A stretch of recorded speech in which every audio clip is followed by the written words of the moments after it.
By the end of the 3rd century AD, the Roman Empire was a colossal structure, slowly sinking into decline. It remained vast, stretching from the misty lands of Britain to the sun-scorched deserts of Mesopotamia, and from the forested frontiers of the Rhine to the Nile Delta of Egypt. Yet the foundations of this structure had cracked. Over 50 years, the empire saw more than 50 emperors, most of whom died in coups or assassinations, with an average reign of less than 2 years. The army elevated them, the army deposed them, and the army murdered them. Power shifted at the edge of a blade, and the state machinery exhausted its capacity for self-repair amid this constant turmoil. When Diocletian seized power in 284, he faced an empire that had almost grown accustomed to chaos and a populace that no longer believed any emperor could last 5 years. His historical task was to rebuild the logic of order from the ruins, and the answer he provided would 20 years later directly shape the fate of a child named Constantine. Diocletian's solution, later known as the Tetrarchy, was straightforward and bold in its logic. An empire too vast for one person to manage and defend should be divided among 4. The empire was split into eastern and western halves, each governed by a senior emperor and a junior emperor, with all 4 ruling collectively. This system aimed to address the most fundamental political ailment of the Roman Empire: the issue of succession. The junior emperor would automatically ascend upon the senior emperor's abdication or death, breaking the lineage-based tradition in favor of merit and loyalty. Diocletian himself voluntarily abdicated in 305, becoming one of the rare emperors in Roman history to peacefully relinquish power. However, the system's operation relied on one crucial premise: that all participants were willing to abide by the rules. That premise began to crumble almost immediately after his abdication. Constantine's father, Constantius, served as the deputy emperor in the western part of the Tetrarchy, stationed in Gaul and Britain. He was a capable military commander, known for his relatively moderate style of governance.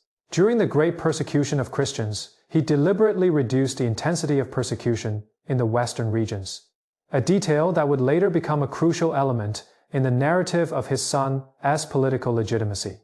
Constantius met Helena sometime between 272 and 274. As for Helena's origins, historical records leave an unresolved mystery that remains unverified to this day. Historical note: the claim that she was the daughter of a Bithynian innkeeper comes from later sources, while neither the theory of her being a lawful wife nor that of a low-status female companion can be confirmed by existing documents. The uncertainty surrounding his mother's identity meant that Constantine's own lineage was impure. In a political environment where legitimacy determined life and death, this shadow would follow Constantine throughout his life. Constantine was born around 272, most likely in Naissus in what is now Serbia.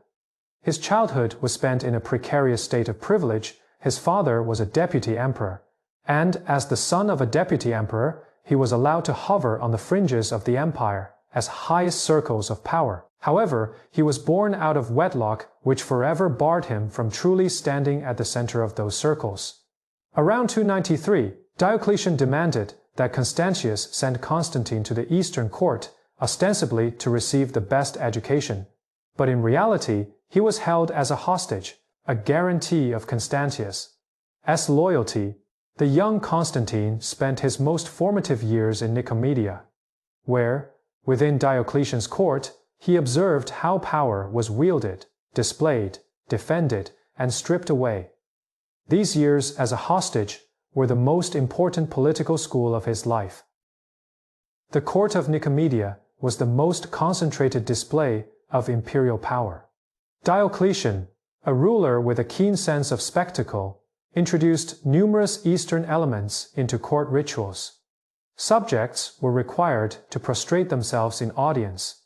The emperor's robes were adorned with purple and gold, and daily affairs were enveloped in strict ceremonial procedures. This system of rituals was designed to visually and behaviorally separate the emperor from ordinary people. The emperor was not merely the most powerful person, he had to appear as a being of another order. In this environment, the young Constantine learned how power visualizes itself, how it makes one feel a force beyond the individual even before entering a room. He also witnessed Diocletian's large-scale persecution of Christians officially begin in 303, seeing firsthand how faith could become a tool for political purges and how it grew more resilient under oppression. These observations would be applied in entirely different ways by him 2 decades later. Within the framework of the Tetrarchy, legitimacy was a variable that required constant reaffirmation rather than a fixed state achieved once and for all. In this system, the emperor's authority derived from 3 mutually reinforcing sources: the loyalty of the army, the recognition of the Senate, and the favor of the gods. For someone like Constantine, whose origins were questionable, none of these 3 pillars could be easily relied upon. The army's loyalty was to his father, not necessarily to the son. The Senate would scrutinize the legitimacy of his lineage, and divine favor had to be proven through victory, which itself depended on the army's loyalty. This created a cyclical dilemma, and the only way to break this cycle was to establish a narrative of legitimacy through an indisputable victory at a decisive moment. Constantine's political actions throughout his life can be understood as a continuous response to this predicament. In 303 AD, the Great Persecution officially began. Churches were demolished, Bibles were burned, and those who refused to renounce their faith faced torture and execution. This was the largest anti-Christian campaign in the history of the empire, particularly brutal in the eastern regions. Constantine witnessed all of this in the imperial court, seeing firsthand how the Christian community persisted resiliently under systematic oppression, with martyrs only strengthening the appeal of the faith. He may have also recognized a deeper political reality. Devoting immense resources to suppress millions of believers was an extremely inefficient governance choice. Whether driven by faith or reason, this observation, whose full significance would be revealed 9 years later at the Milvian Bridge, was quietly taking root in the mind of the young man. In 305, Diocletian voluntarily abdicated, and Constantius and Galerius were promoted to senior emperors according to the established rules. However, the most obvious candidates for the junior emperor positions, Constantine, the son of Constantius, and Maxentius, the son of Maximian, were both excluded. Galerius deliberately filled the vacancies with his own trusted allies, holding Constantine in the Eastern court as leverage against his father. This was a system designed to transcend bloodline politics, yet it revealed its fundamental flaw when faced with its first real test. Rules could be designed, but the human sentiments behind them could not be tamed by institutions. With the father in the west and the son in the east, an invisible political rope was stretched taut between them. In early 306, Constantius' condition worsened during his military campaign in Britain, and he requested Galerius to allow his son to come and attend to him. Galerius delayed for a considerable time, and it is said that, before finally granting permission, he ordered Constantine to carry out a mission while passing through a certain city.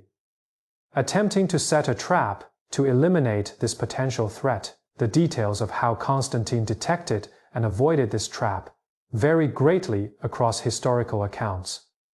Some say he fled late at night, while others claim he cut the post horses of his pursuers at every relay station, with a dramatic flair akin to folk legends. Regardless of the true details, he did indeed reach Britain and spent his father's final days by his side. Constantius died in York on the 25th of July, 306. By his deathbed, the next act of history was already preparing to unfold.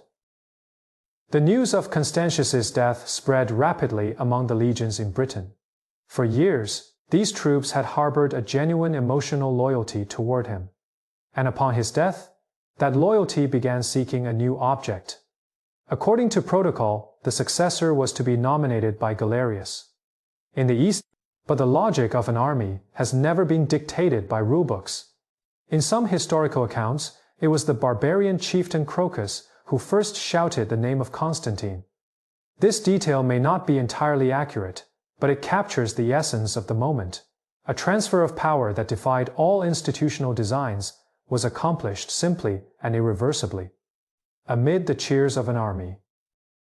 After being acclaimed by the troops, Constantine sent a carefully worded message to Galerius, referring to himself as Caesar rather than Augustus, and requesting official recognition, a tactical retreat that gave the other side an opportunity to save face, while effectively completing the seizure of power. Galerius was said to have been furious, even threatening to throw the letter into the fire, but he was powerless to overturn the fait accompli. In the end, he acknowledged Constantine's title of Caesar, but placed him at the lowest rank. In this bloodless political contest, both sides understood it was merely a temporary pause before the real conflict arrived. The ingenious design of the Tetrarchy, when faced with its first true test, had already begun to transform into the very problem it sought to solve. Power, in the end, cannot withstand human nature. From 306 to 312, the Tetrarchy completely collapsed. Maxentius declared himself emperor in Rome. Maximian invalidated his abdication and restored his rule, and the Eastern deputy emperor Severus was overthrown. At one point, the empire had 6 claimants to the throne, each invoking due process to justify their legitimacy. The irony of this chaos lies in the fact that the system was originally designed to end disorder. Yet, it ultimately created a situation more complex than the problems it sought to resolve. Historical institutional designs often fail in such details. They address all the issues their creators could imagine, but they cannot solve the one beyond imagination: humanity's desire for power. During these turbulent years, Constantine established a relatively stable foundation of rule in Gaul and Britain. He repelled invasions by Germanic tribes along the Rhine border, repaired roads and city defenses, and maintained the economic operation and military effectiveness of these territories. He was a ruler who made the regions under his jurisdiction feel secure, a rare political asset in an era when emperors averaged less than 2 years on the throne. During this time, he also completed an important work of identity construction, tracing his family lineage back to the 3rd century Emperor Claudius II, thereby providing supplementary legitimacy for the issue of his origins, which had long troubled him. No reliable historical records support this genealogical claim. But in ancient politics, credible narratives often held more power than verifiable facts. During this period, Constantine also entered into his first significant political marriage. He wed Fausta, the daughter of Maximian, a typical arrangement of marriage for political alliance, binding him to another powerful imperial family, and strengthening his legitimacy in the West. Meanwhile, his eldest son Crispus, born from his relationship with Minervina, had already come into the world. This child would later grow into one of the empire's most outstanding military commanders and become the central figure in one of the most inexplicable tragedies in the family's history. The glory and darkness of this family still lurked in the shadows of the future.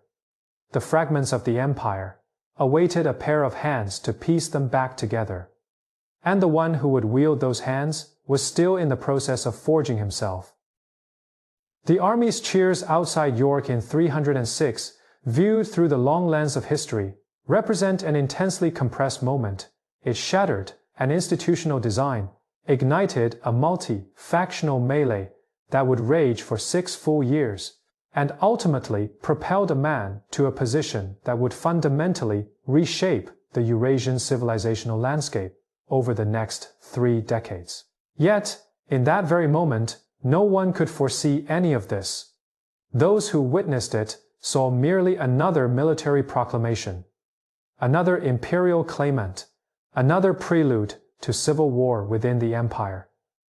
This is precisely one of history's most uncanny traits.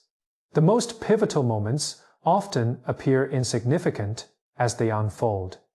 It is only in retrospect that they gradually begin to glow through the mists of the past, and that light requires a sufficiently long stretch of history to penetrate.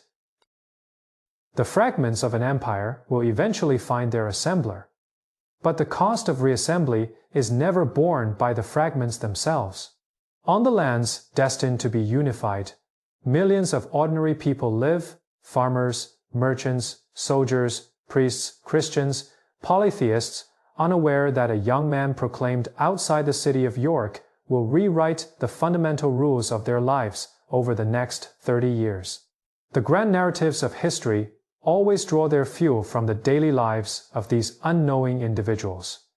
The story of Constantine is an extreme case of how one man's will and faith can shift the course of civilization.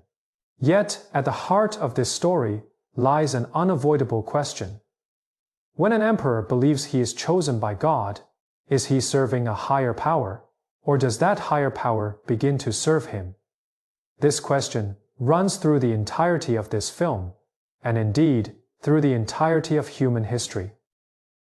The cheer outside the city of York in 306 thrust an unprepared young man onto the center stage of history. Yet once the cheers faded, the weight of reality quickly settled in.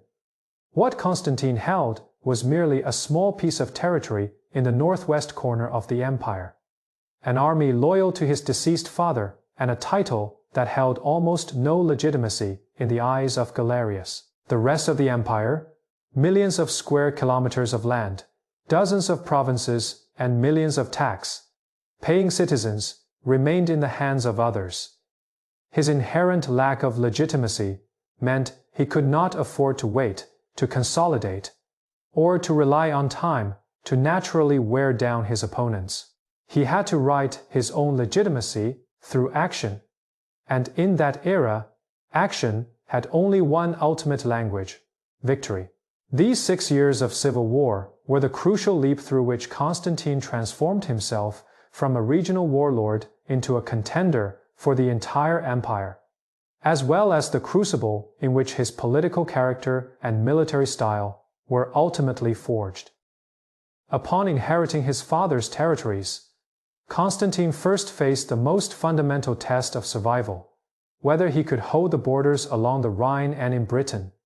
He did not allow this test to linger for long. Between 306 and 310, he personally led armies on multiple campaigns against the invading Franks and Alemanni, not only repelling their incursions, but also pushing the front lines into enemy territory, capturing a large number of prisoners, including barbarian kings. As for the treatment of these captives, he chose a method that combined practicality with intimidation. Some prisoners were trained and integrated into the army, while the rest were sent to the arena and publicly executed in beast fights. This detail, though brutal by today's standards, accurately conveyed his understanding of the language of power. Border stability had to be written in fear, and fear needed to be publicly displayed to become a tool of rule. At the same time, he maintained taxes at relatively moderate levels, earning the basic goodwill of the common people in the provinces of Gaul and Britain. Military deterrence and pragmatic governance formed the foundational framework of his ruling style during this period. Just as Constantine was consolidating his power on the northwestern frontier, the political landscape within the empire was being reshaped at a dizzying pace. In 308, Galerius convened an imperial-level political conference at Carnuntum in an attempt to restore the order of the Tetrarchy. The outcome of the conference was awkward. The retired Diocletian refused to return to power. Maximian was forced to abdicate once again, and Licinius was appointed as the new senior emperor of the West, bypassing all the candidates who were originally expected to assume the position. Constantine was recognized as the son of the emperor, an ambiguous title that acknowledged his existence while deliberately avoiding formal imperial recognition. The conference attempted to use institutional reconstruction to suppress a reality that had already spiraled out of control. But reality never respects conference resolutions. Maxentius continued to hold Rome and Italy, refusing to acknowledge any external authority arrangements, while Constantine, for his part, continued to govern the territories he actually controlled in his own way, biding his time. In 310 AD, Constantine faced the first genuine political crisis of his reign, the rebellion of his father-in-law, Maximian. After announcing his abdication, Maximian had never truly relinquished power, seizing the opportunity while Constantine was fighting north on the Rhine. He spread rumors in Arles that Constantine was dead and declared himself emperor once more. Constantine responded with astonishing speed, marching south and quelling the rebellion in just a few days. Trapping Maximian in Marseille, Maximian soon died, officially by suicide, though few truly believed this account. This crisis taught Constantine several important lessons. Speed itself is a form of power, political trust. No matter its foundation, cannot be taken for granted. And in the logic of power, the distance between family and enemy can sometimes be measured by a mere calculation of interests. His father-in-law's death removed a persistent source of instability for him politically, but the coldness of its execution foreshadowed the consistent style he would later employ in dealing with political threats. In the same year of 310, Constantine made a politically prescient decision that would prove significant. In hindsight, he began systematically severing political ties with the family of Maximian, and instead traced his own lineage back to the 3rd century Emperor Claudius II. This genealogical claim, though lacking reliable historical support, proved highly effective as political propaganda. It bypassed Maximian and all the entanglements of the Tetrarchy's personnel, establishing for Constantine an independent narrative line, directly connected to the legitimate imperial bloodline. At the same time, he began incorporating imagery of solar worship into court propaganda, linking himself to the unconquered Apollo, with radiant depictions of the sun god appearing on coinage. Before Christianity fully entered his political vision, the sun god served as his chosen instrument of divine endorsement. A ruler required the protection of a deity, and before selecting which god, the key lay in choosing the cosmic language that could most effectively convey authority. Constantine's military style developed a distinct identity over these 6 years, which was repeatedly demonstrated in subsequent campaigns. He favored rapid mobility over attritional warfare, preferred launching decisive strikes before his opponents could fully assemble, and was inclined to personally lead from the front lines, inspiring morale with his courage. This contrasted with the conventional tactics of the Roman army at the time: steady advances, reliance on fortifications, and infantry formations as the core. He emphasized the shock effectiveness of cavalry, skillfully using light cavalry to flank and create breaches in enemy formations before the decisive moment. His generals learned not only tactics from him, but also a persistent pursuit of psychological dominance, making opponents feel at a disadvantage even before the battle truly began. The formation of this style largely stemmed from his observations of Diocletian in the Eastern Court, where he accumulated the insight that the display of speed and confidence could sometimes be more decisive than absolute numerical superiority. Meanwhile, the eastern part of the empire was also undergoing a reorganization of power. In 311, Galerius fell gravely ill and, on his deathbed, issued an edict that shocked everyone at the time, recognizing Christianity as a legitimate religion, allowing Christians to openly practice their faith and gather, and requesting them to pray to their God for the prosperity of the empire and the emperor's health. The motivation behind this edict remains debated to this day. Was it a genuine act of repentance, or a dying man's attempt to secure goodwill from all sides with a final political gesture? Regardless of the motive, its effect was real. The Great Persecution officially came to an end, and Christian communities gained a respite after 8 years of oppression. Galerius died shortly afterward. His death left another power vacuum in the Eastern Empire, which was soon filled by renewed conflict between Licinius and Maximinus Daia in the west. Constantine now turned his gaze southward. Maxentius controlled Rome, Italy, and North Africa, occupying the empire's wealthiest and most central regions. His rule left a complex record in historical sources. He repaired Rome's public buildings, contributing to the city's physical landscape. But he also relied on the support of the Praetorian Guard, which had long been a disruptor rather than a guardian of political stability. The conflict between him and Constantine, on the surface, stemmed from diplomatic disputes and mutual territorial claims. But at a deeper level, it was an irreconcilable clash between two logics of power, one clinging to the core of the old order, and the other gathering energy at its periphery to strike at the center. In the autumn of 312, Constantine made the biggest gamble of his life, assembling an army of about 40,000 crossing the Alps and launching an attack against Maxentius, who had nearly 100,000 defenders. By any conventional military calculation, this was a high-risk venture with slim chances of success, pitting a smaller force against a much larger one. The campaign of 312 was meticulously planned, yet carried out with a gambler-esque composure. Rather than waiting for the most opportune moment, Constantine chose to strike unexpectedly, launching his advance at the turn of autumn and winter, just before the Alpine passes closed.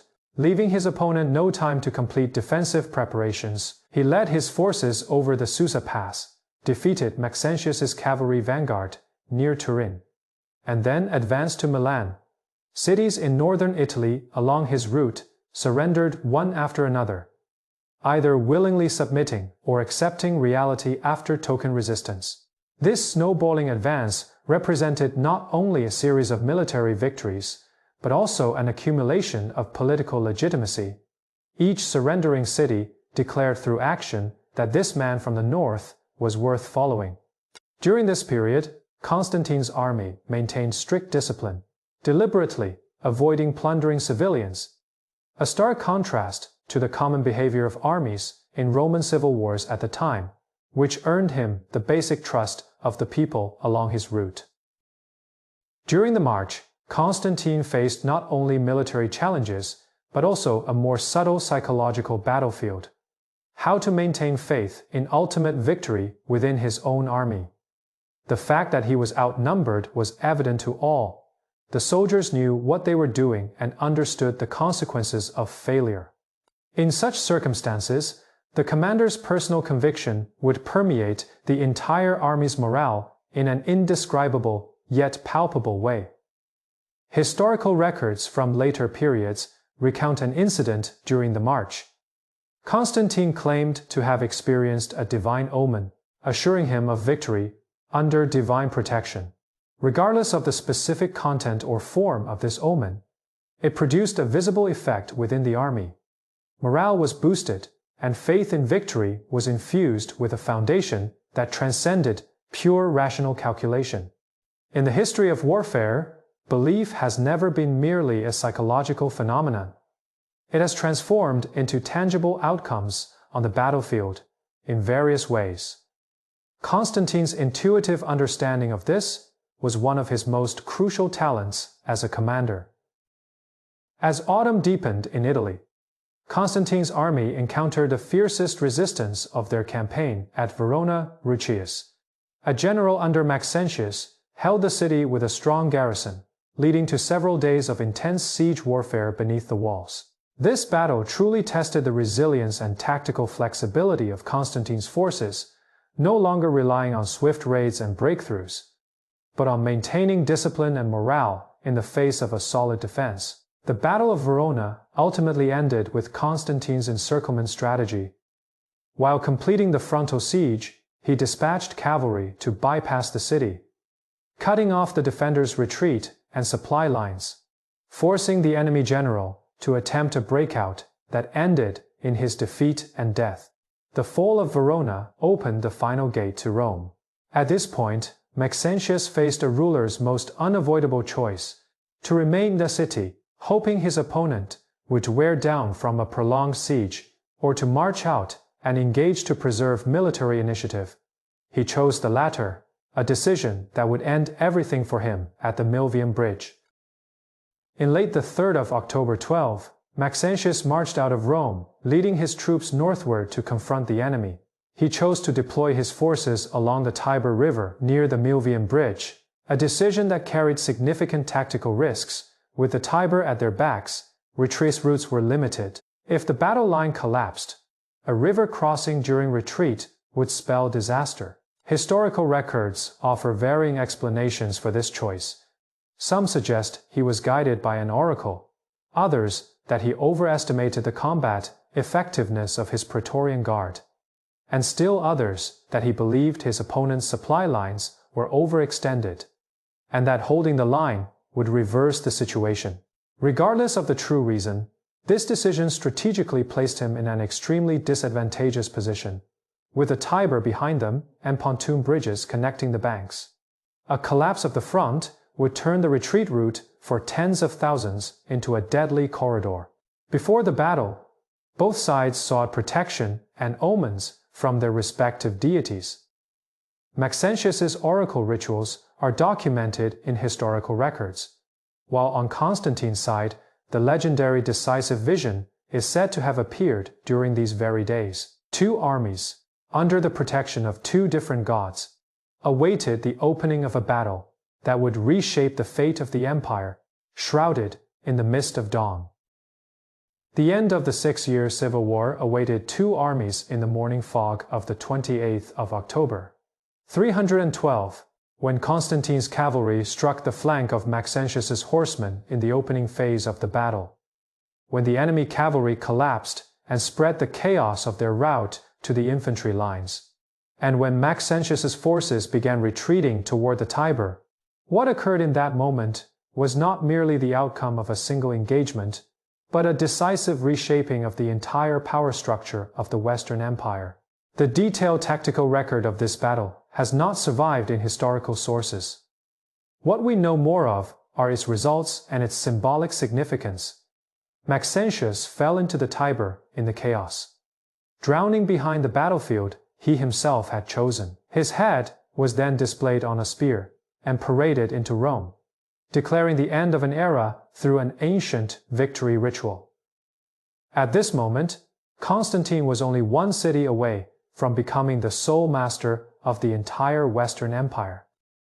When Constantine entered Rome, the city welcomed him with the highest honors it could bestow.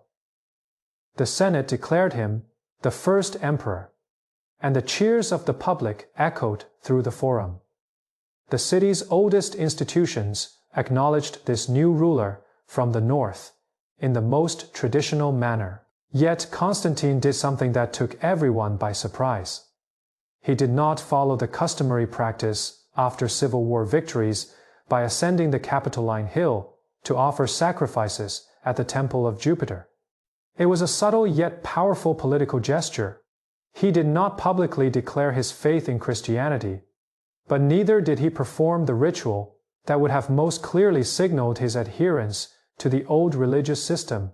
Silence, at times, speaks the loudest. The Senate and the citizens of Rome may not have fully grasped the meaning of this omission, but the Christians watching from the shadows likely sensed a shift in the wind. The entry into Rome marked the first peak in Constantine's life. Yet, he was soberly aware that it was merely a temporary summit. The eastern part of the empire remained divided between Licinius and Maximinus Daia, and true unification was far from achieved. He stayed in Rome for several months, managing relations with the Senate, reorganizing administrative structures, and disbanding the Praetorian Guard, the elite force that had once deposed and installed emperors, which he saw as a structural threat to political stability and had to dismantle completely before his own position was fully secured. The history of the Praetorian Guard dated back to the Augustan era, and over 3 centuries, it had both elevated emperors and assassinated them. making it one of the most unstable elements in the empire's political ecosystem. Constantine dispersed the Praetorian soldiers into various frontier legions, permanently eliminating this powder keg. The decision was quiet, thorough, and provoked almost no resistance. Because by the time he carried it out, he already possessed the power to render any opposition meaningless. The exercise of power, at its most effective, is often invisible. From late 312 to early 313, Constantine met with Licinius, the senior emperor of the Eastern Roman Empire. In Milan, the apparent purpose of this meeting was for Licinius to marry Constantine's sister Constantia, thereby strengthening their political alliance through marriage. However, the more far-reaching outcome was their joint issuance of a declaration on religious policy, historically known as the Edict of Milan. This declaration proclaimed complete religious tolerance throughout the empire, allowing Christians and followers of all other religions to practice their faith freely, and mandated the return of church properties confiscated during previous persecutions. This marked the first time in Constantine's political career that he formally linked his name to the fate of Christianity through an official document. At the time, he held control over the entire Western Roman Empire, and his declaration carried genuine legal authority and widespread reach. From the cheers in the barracks of York to the joint declaration in Milan, 6 years of military campaigns converged here into a historical channel far broader than mere military victory.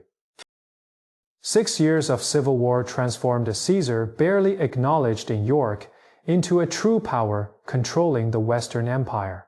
Yet, the more significant legacy of these years may lie not in territorial expansion, but in the final shaping of a political character. He learned restraint after victory, entering Rome without sacrificing to Jupiter, speed in crisis, quelling his father-in-law's rebellion, faith to compensate for numerical disadvantage in battles against the odds, the psychological warfare of crossing the mountains, and dismantling the most dangerous structural powder kegs first, when consolidating power, disbanding the Praetorian Guard. None of these lessons came from books. They were all written in real risks and consequences. The tuition paid over 6 years often becomes the most stable capital for the rest of one's life. The next test, converging with the fate of Christianity, and the final showdown with Licinius, already looms on the eastern horizon. There are moments that, as they unfold, seem no different from any other. On the evening of the 27th of October, 312, Constantine's army camped on the northern bank of the Tiber River, about 10 kilometers from the city of Rome. For most soldiers in the camp, it was just another night before battle, filled with exhaustion, tension, and the instinctive calculations of life and death for the coming day. No one knew that tomorrow would become one of those days later described as a turning point in history. Historical turning points never shine at the moment they occur. They are only imbued with that breathtaking significance in hindsight. Yet one thing began to circulate after that evening, and was told and retold over the following decades, accumulating an ever-increasing aura of sanctity: Constantine, on that night or that afternoon, experienced something extraordinary, a premonition, a sign from the sky or a dream, a revelation said to have altered all his decisions. This story is one of the most frequently recounted, debated, and profoundly influential personal experiences in the history of Western civilization. The earliest written record of that vision comes from Lactantius, who wrote his account around 315, merely 2 or 3 years after the event. According to his version, Constantine had a dream on the eve of the battle, in which he was instructed to mark a Christian symbol, the Chi, a monogram formed by the first 2 letters of the Greek word for Christ, on his soldiers' shields. Lactantius's account is brief and restrained, devoid of dramatic radiance or divine voices, featuring only a dream and an instruction. he does not explicitly use the word vision, instead recording this religious directive that occurred during sleep in an almost matter-of-fact tone. This very understatement lends his version a certain rustic credibility. Propagandistic texts often amplify, but Lactantius's restraint suggests he was striving to faithfully record what he had heard. Yet, his version is not the one that gained the widest circulation in later times. The most widely circulated version comes from Eusebius' Life of Constantine. Written around 337 AD, shortly after Constantine's death, more than 25 years after the event. In Eusebius's account, both the scale and drama are greatly amplified. Constantine and his entire army witnessed a luminous cross in the sky during their march, inscribed with the words, "In this sign, conquer." That same night, Christ himself appeared to him in a dream, instructing him to create a military standard bearing the same symbol, the labarum.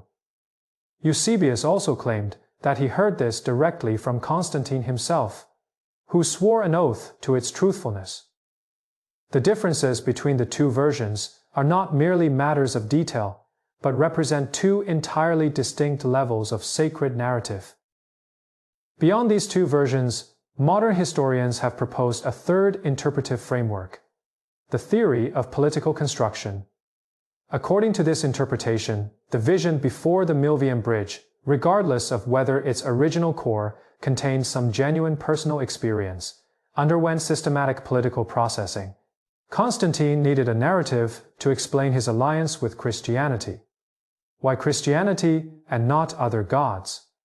Why now a direct instruction from a deity was the simplest and most powerful answer. This narrative was continuously reinforced over time. The labarum standard was created, becoming tangible evidence visible to all court artists produced related imagery.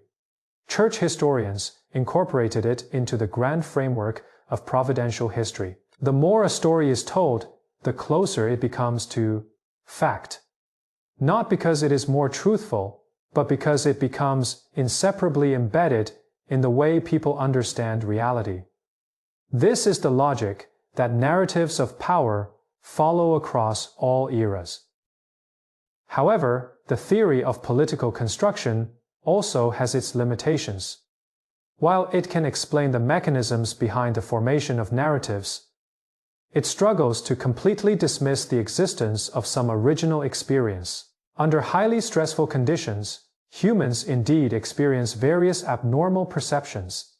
Sleep deprivation, pre-battle anxiety, and intense anticipation can all give rise to states of consciousness that are subjectively perceived as genuine visions. A commander who has endured weeks of arduous marches in the Alps and faces a life or death battle against overwhelming odds might experience a profound psychological event on the eve of the conflict without needing to invoke divine intervention. The crux of the matter may not lie in whether something truly happened, but rather in what meaning was ascribed to that event. How an individual interprets their own experiences often shapes their subsequent actions more than the experiences themselves. If Constantine genuinely believed he was under the protection of the Christian God, the political consequences of that belief are, on a historical level, entirely equivalent to those produced by an actual miracle. On the morning of the 28th of October, 312, two armies arrayed themselves on the plain of the Tiber River near the Milvian Bridge. Maxentius's forces positioned themselves with their backs to the Tiber, relying on the bridge over the river and a temporary pontoon bridge as their escape routes. From a tactical standpoint, this formation carried obvious risks. Throughout history, there have been instances of weaker forces achieving victory by fighting with their backs to the water, but only if the army possessed the unwavering determination to burn their bridges and leave no path of retreat. Whether Maxentius's troops had such resolve was a question he had to answer when making this tactical choice. One he likely did not seriously consider. Constantine's army though outnumbered, held advantages in morale and pre-battle preparations that he had meticulously cultivated. The symbols on their shields, the rumors of divine protection, and the collective psychological state inspired by their commander's conviction all influenced the balance of the battlefield in ways that were immeasurable yet profoundly real. The course of the battle lacks detailed tactical records in historical sources. What we know is this: Constantine's cavalry launched an assault early in the engagement, shattering Maxentius's cavalry flank, the infantry lines. Now deprived of cavalry support, soon faced a frontal onslaught. Maxentius's forces began to retreat toward the Tiber River, and the pontoon bridge on their escape route collapsed under the weight of the fleeing masses. In the chaos, Maxentius himself fell into the river and, weighed down by his heavy armor, drowned in the Tiber. The outcome is almost unbelievably dramatic. The very river he had relied upon became his tomb. Ancient historians, when recording this scene, invariably interpreted it as a manifestation of divine punishment.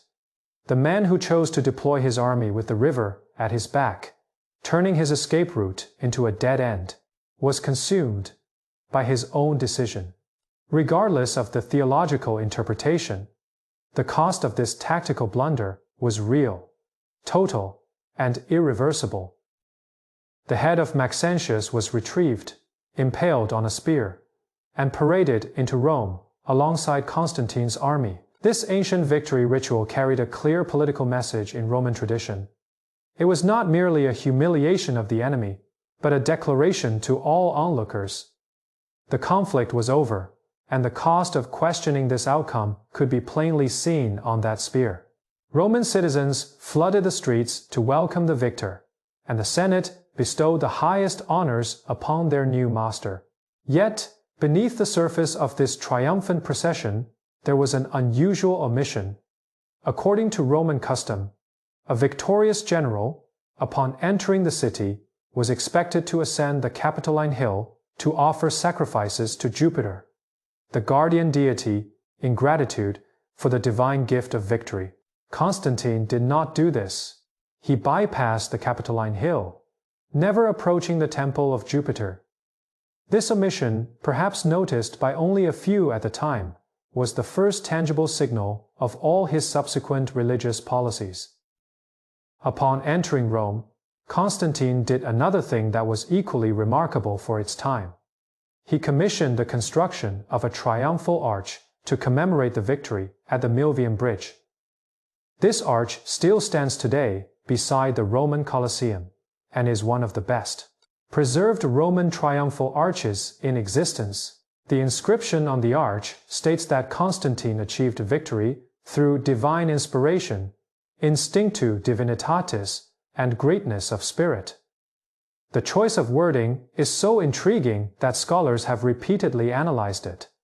It does not specify which deity, allowing Christians to interpret it as the Christian God and polytheists to see it as any traditional Roman god. This deliberate ambiguity is the most typical feature of Constantine's religious policy at this stage. He neither publicly declared his conversion nor openly rejected the old faith, but instead maintained a strategic vagueness that allowed everyone to project their own expectations. The labarum, a military standard centered on the Chi-Rho symbol, quickly became a highly visible visual emblem within Constantine's political propaganda system. On ancient battlefields, military banners were more than just tools of command. They served as ritualistic objects that unified collective will, anchoring soldiers' gazes amid chaos and signaling the convictions of their opponents to the enemy. When this standard appeared among Constantine's troops, it conveyed a multi-layered message for Christian soldiers. It affirmed the presence of their deity. For non-Christian soldiers, it represented a protective talisman chosen by their commander, a choice validated by their victories in battle. To observers across the empire, the labarum sent a clear political signal. This emperor had chosen a new god, and this god had granted him triumph. Symbols communicate before words, and images reshape reality ahead of policies. In early 313, Constantine's meeting with Licinius in Milan resulted in a declaration of religious tolerance known historically as the Edict of Milan. This document proclaimed complete religious freedom throughout the empire and mandated the return of Christian properties previously confiscated during persecutions. From the Milvian Bridge to the Milan Declaration, only a few months had passed. Yet this period marked a swift transition from military victory to religious policy. The speed of this transformation suggests that, behind the military actions, there already existed a well-developed conception of religious policy. The Milvian Bridge may not have been a moment of spontaneous conversion, but rather a catalyst and public proclamation of a carefully prepared policy shift. The question of whether Constantine's Christian faith was sincere is one that has long troubled historians, theologians, and general readers alike. A question destined to remain without a definitive answer. Arguments in favor of his sincerity exist. He enacted policies favoring Christianity even before it became the majority faith. His deep involvement in church affairs went beyond what would have been necessary for purely political ends, and his personal letters in later life contain expressions of religious sentiment that cannot be easily dismissed as mere performance. Yet arguments questioning his sincerity are equally compelling. He delayed baptism until his deathbed. He retained solar symbolism on coins and in official art for much of his reign, and his interventions in doctrinal disputes often resemble those of a politician seeking to maintain unity rather than a believer seeking truth. These two sets of arguments cannot simply cancel each other out, for they may describe different facets of the same person at different times, and in different contexts, an inner life that genuinely evolved over time rather than a fixed position from the outset. What did the victory at the Milvian Bridge signify for the Christian community? Prior to 312, the great persecution in the eastern part of the empire had just ended, and many Christian communities were still reeling from its aftermath. Churches demolished, believers exiled or executed. An emperor who openly declared divine protection had decisively ended the conflict with an overwhelming victory. To Christians, this was not mere politics. It was a manifestation of divine will. The reactions of Pope Miltiades of Rome, church leaders in Alexandria, and Christian communities in North Africa and Syria upon receiving news of the victory were unanimous in describing the outcome of the battle in terms of a miracle. This collective interpretation itself became a historical force. It created a framework of expectations that Constantine had to respond to and align with in some way. When millions believe you are chosen by God, that belief begins to shape you regardless of how you initially defined yourself. However, even as Christians rejoiced, the majority of the empire's population remained polytheistic. The Senate was filled with noble families who had worshipped Rome's traditional gods for generations. Priests in the provinces guarded temples spread across the empire, and the daily lives of ordinary people were deeply intertwined with the traditional religious calendar. The political reality Constantine faced was that he could not, nor should he, forcibly overturn this entire belief system overnight, even if he wished to do so. Rome's polytheistic traditions permeated every detail of the law, the calendar, public ceremonies, military rituals, and the education system. Any forced eradication would trigger uncontrollable social upheaval. What he needed was a transitional strategy, a political language that made both old and new belief systems feel accommodated, while gradually tilting resources and authority toward Christianity. This was precisely the political wisdom embodied in the 313 Edict of Milan, universal religious tolerance, which made Christians feel liberated and polytheists feel protected, while under the guise of tolerance, resources began to flow quietly in one direction. The name Milvian Bridge acquired, in the 2 millennia that followed, a symbolic weight far exceeding its physical scale. It was forged by Christian historical narratives into a watershed of civilization, a clear boundary between before and after. Yet the truth of history is often slower, more ambiguous, and filled with reversals. Christianity did not suddenly become the imperial religion on the morning of the 28th of October, 312. That transformation took decades, shaped by countless policy adjustments, theological debates, and power struggles. Milvian Bridge was a crucial accelerant in this process. But it was not a clear watershed. Or rather, it was a watershed whose contours only became visible in hindsight. At the time, the shift in the river's course was almost imperceptible to those caught in its flow. Polytheistic nobles in the Senate still entered their temples. Provincial priests still guarded ancient shrines, and soldiers in the army still cursed their enemies and prayed for victory in traditional ways. Change was quietly unfolding, but it began in silence, like the first crack in the ice at winter's end. Only later would it be recognized as the start of the thaw. We do not know exactly what happened. We have 2 conflicting early accounts, a historical context ripe for political construction, and the limited perspective of 21st century historians. Looking back at a 4th century event, we can rule out certain extreme interpretations. Neither nothing happened nor a definitive miracle occurred can be confirmed. Between these 2 extremes lies a vast historical gray area, inhabited by genuine human experiences. Pressure, belief, political judgment, personal transformation, and that inner state forged in moments of extremity.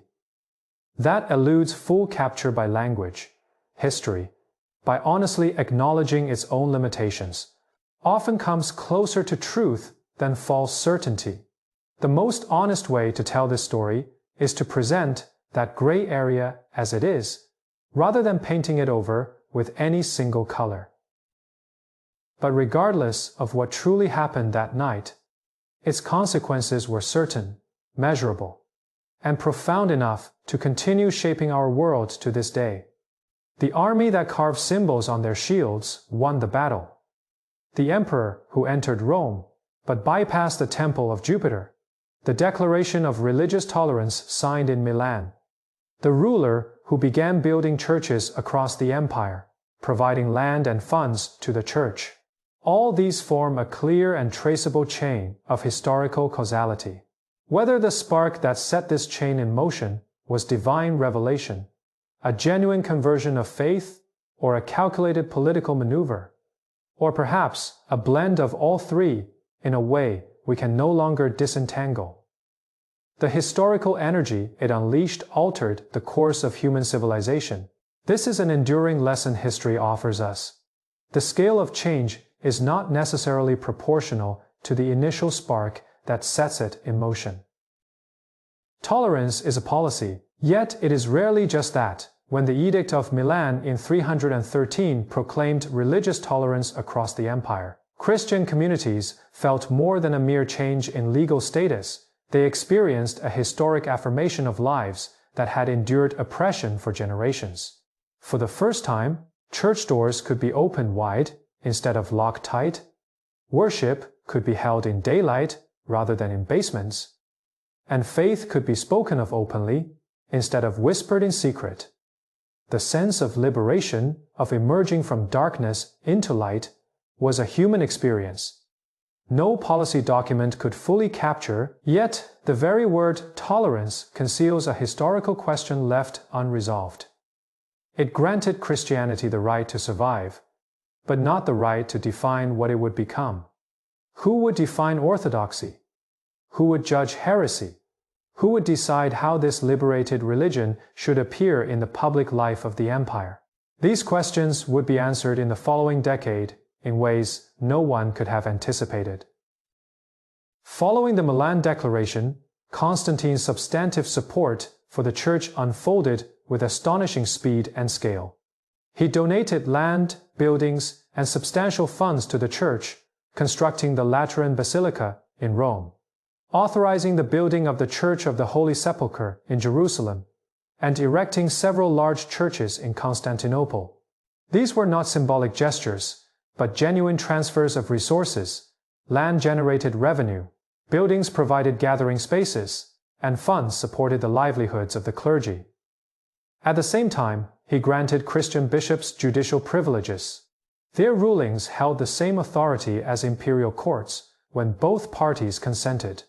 He exempted clergy from taxes and compulsory labor obligations and declared Sunday an official day of rest in the empire, aligning with the Christian tradition of worship. Each policy viewed in isolation could be interpreted as a reasonable arrangement within the framework of religious tolerance. Together, however, they constituted systematic support for a specific religion, whose scale and depth transcended tolerance and entered the realm of favoritism. However, as Christianity gained state support, it also exposed its deep-seated internal divisions to Constantine. The Donatist controversy in North Africa served as the catalyst for his first direct intervention in church affairs. The issue originated decades earlier during the Great Persecution, when some Christian bishops, under pressure, chose to compromise by surrendering scriptures or reporting the hiding places of fellow believers. These individuals were labeled apostates. After the persecution ended, a critical question emerged. Were the sacraments administered by apostates still valid? Did they retain the right to serve as bishops? The rigorous faction in North Africa, the Donatists, argued in the negative, while the mainstream church maintained that the validity of the church did not depend on the moral integrity of individual clergy. This debate was not merely theological.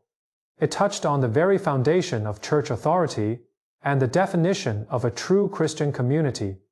Its intensity exceeded the expectations of a newly converted emperor. In 314 AD, Constantine convened the Council of Arles in an attempt to resolve the Donatist controversy within the framework of imperial administration. This marked his first intervention in the theological and disciplinary affairs of the Church using his imperial authority. The council's outcome favored the mainstream faction, condemning the schismatic actions of the Donatists and demanding their compliance with the decision. The Donatists refused to accept the verdict and appealed directly to Constantine himself, an act deeply ironic in itself. A faction that claimed the Church's independence from secular authority turned to the highest secular authority after losing the case. Constantine's response also set a historical precedent that would recur repeatedly over the next millennium. He first attempted to resolve the dispute through political pressure when that failed. His patience gradually wore thin, leading him to impose a period of coercive measures, only to retract them later due to the martyrdom cult that emerged as a result. This cycle, intervention, failure, coercion, backlash, and retreat, would become the standard template for the empire's handling of religious dissent, remaining unbroken for centuries to come. The Donatist controversy made Constantine realize that the divisions within the Christian community posed a greater threat to the empire's political order than he had initially estimated. A religion that had gained legal status under imperial protection, if internally fragmented and engaged in mutual strife, would not only fail to fulfill its role in stabilizing the empire's ideology, but could also become a new source of social conflict. This realization profoundly influenced his subsequent approach to disputes within the Church. He increasingly leaned toward direct intervention with imperial authority, demanding judgments, unity, and the subordination of differences to the peace he defined. The shift from religious tolerance to the demand for religious unity was not contradictory in logic, but rather continuous. Tolerance allowed Christianity to exist, while unity required it to exist in a manner he could manage. The ultimate expression of this logic would be most clearly demonstrated in the Arian controversy of 322. In the early 320s, a theological dispute erupted in Alexandria in the eastern part of the empire, tearing the entire Christian world apart. At the heart of the controversy was a presbyter named Arius, who put forward a theological proposition concerning the relationship between Christ and God the Father. That Christ the Son was created by the Father, existed after the Father in time, and was therefore inferior in essence. This view, with its clear logic, attracted a large following and also provoked strong opposition, represented by the Bishop of Alexandria.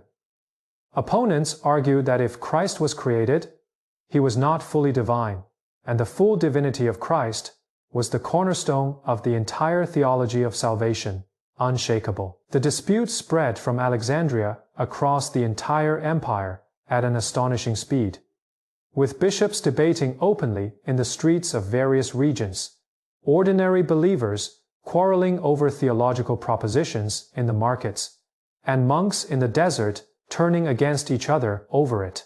An abstract question about the nature of God had, within a few years, become a social conflagration.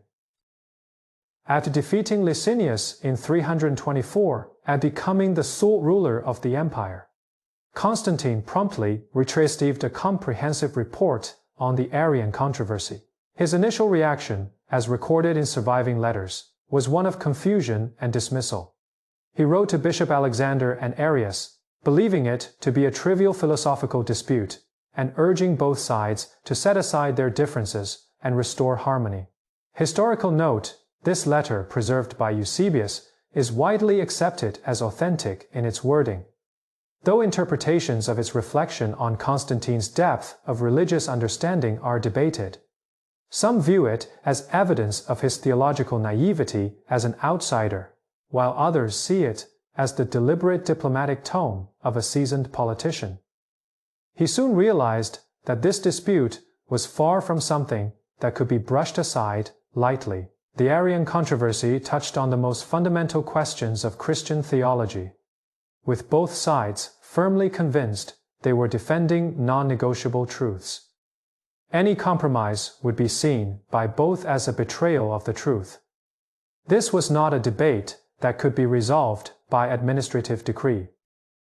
At the end of 324, Constantine made a decision that was unprecedented at the time to convene a council of bishops from across the Christian world in Nicaea, using the collective authority of the council to resolve the Arian controversy and address other unresolved church issues. This decision itself was a profound historical declaration, an emperor proclaiming his right and responsibility to organize, preside over, and to some extent, dominate a religious council. Prior to this, church affairs had been handled by bishops within their respective dioceses, with occasional large-scale regional meetings, but never before had an emperor personally intervened and lent imperial resources to endorse a global council.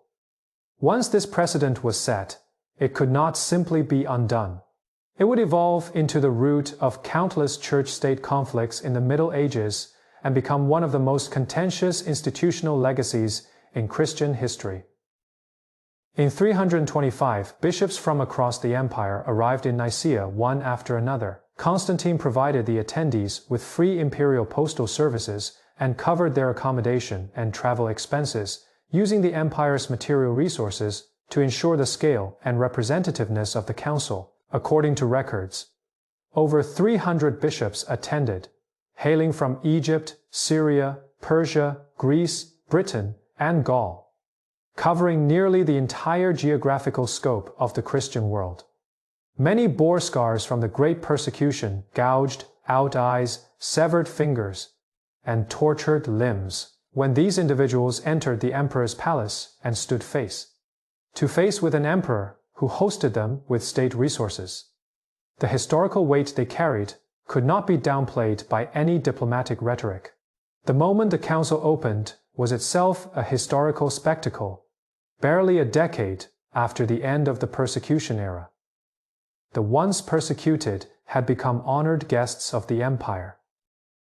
At the opening of the council, Constantine appeared in the full imperial regalia of purple robes and a golden crown, then invited the bishops to take their seats before seating himself.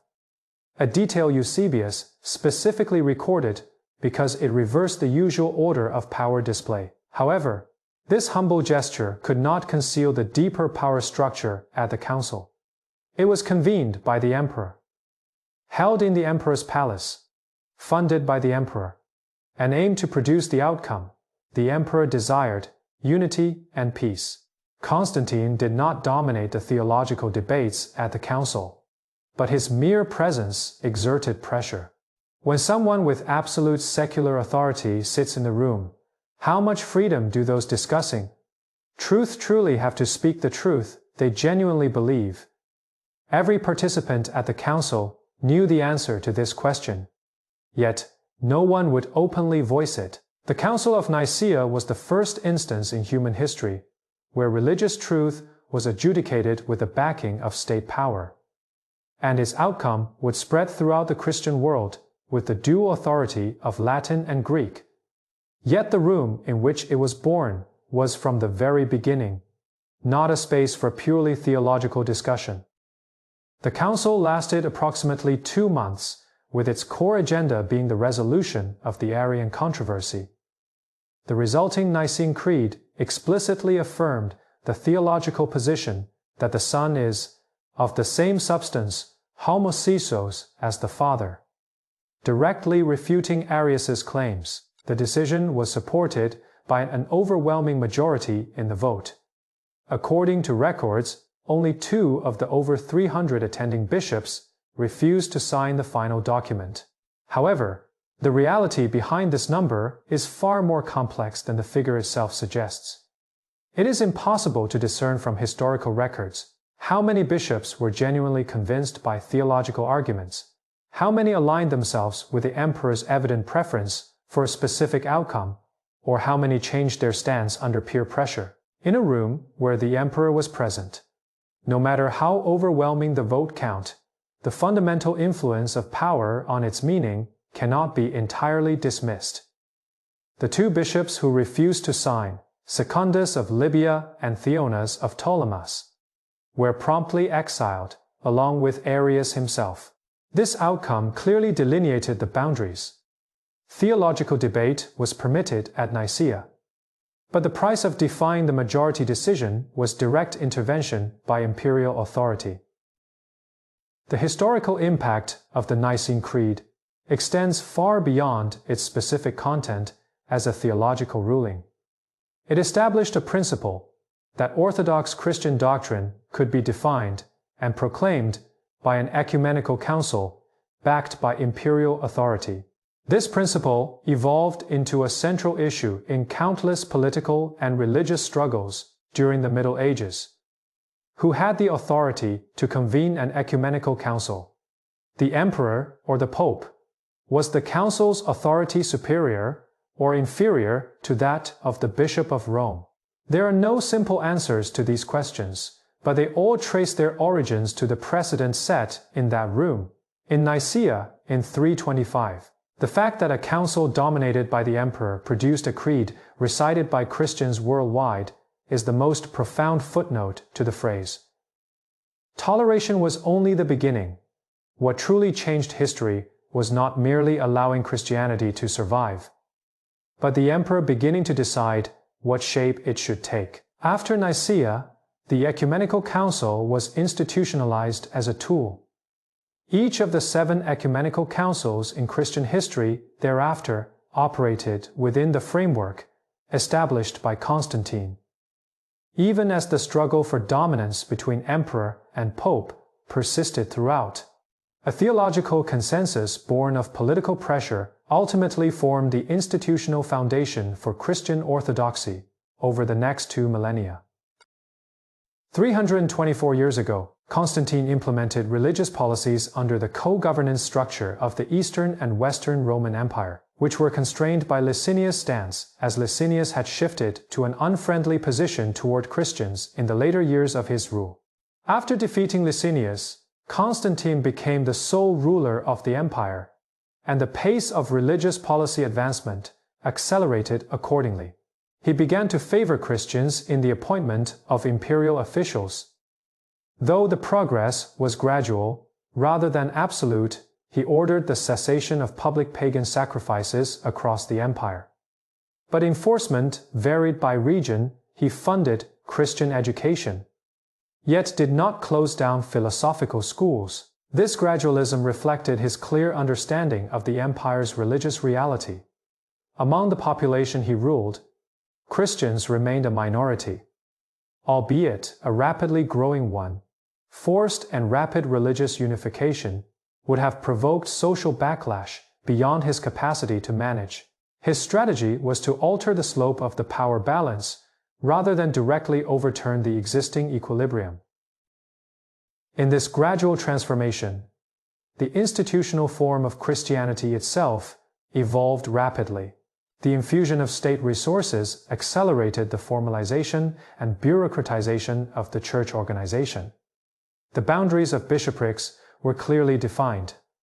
The parish administrative system was established according to the geographical framework of Roman provinces, and the management of church property required professional administrators. Christianity swiftly grew from a community of faith sustained in underground places of worship into an institutional entity possessing land, buildings, legal privileges, and administrative personnel. This transformation brought immense energy for dissemination, as well as entirely new risks of corruption.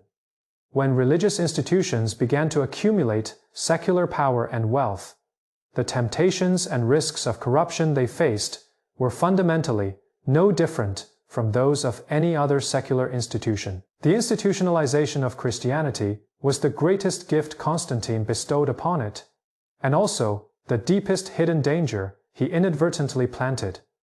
A group that maintained spiritual purity under oppression faced temptations entirely different from those of an institutional organization managing vast land and property. For centuries thereafter, critics of church corruption often looked back to this turning point, the moment when imperial power became deeply intertwined with religious institutions.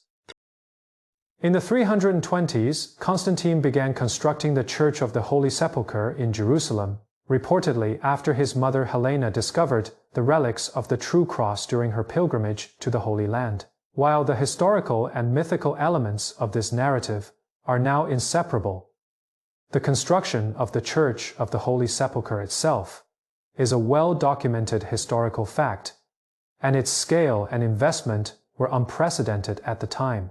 The building of this structure marked the beginning of the systematic transformation of Christian holy sites, history, and spatial memory into visible material landscapes by imperial power. Before this, Jerusalem was a place of historical memory for Christians. Afterward, it became a pilgrimage destination funded by the empire, a political project that embedded the geographical coordinates of faith into the imperial spatial order. The fusion of religion and geography would unleash tremendous historical energy in the centuries to come, notably in the form of the Crusades. Between 323 and 324, the final conflict between Constantine and Licinius carried a distinct religious dimension. During his rule in the East, Licinius imposed restrictions on Christian officials, prohibited Christians and polytheists from attending mixed banquets, and limited the convening of church councils. Historians debate the motives behind Licinius's religious policies, whether they stemmed from genuine anti-Christian sentiment or an attempt to create ideological differences to counter Constantine, or arose from his concerns about the political alliance between Christians and Constantine. Regardless of the motives, this dimension imbued the war between the two with a theological significance in the eyes of Christians. It was a just war, a holy crusade of God's chosen people against their persecutors. Constantine skillfully employed this narrative framework, and in the historical records of the following decades, Licinius was portrayed as an anti-Christian villain, with the chroniclers almost invariably being Christians. After defeating Licinius in 324, Constantine stood at the pinnacle of the empire as its sole emperor and at the center of the religious landscape as the exclusive patron of Christianity. From the Milvian Bridge in 312 to the unification of the empire in 324, the 12 years that unfolded witnessed not merely the expansion of an emperor's power, but a fundamental restructuring of civilizational relations, the relationship between emperor and religion, between religion and the state. And the boundaries between faith and power were all redrawn during this period, bound together in unprecedented ways. The concept of tolerance had by then fulfilled its historical mission. It opened a door, allowing Christianity to enter. And behind that door awaited a world whose appearance would be defined by the emperor. The next chapter would reveal this world's first large-scale effort to define its own image in the Grand Hall at Nicaea.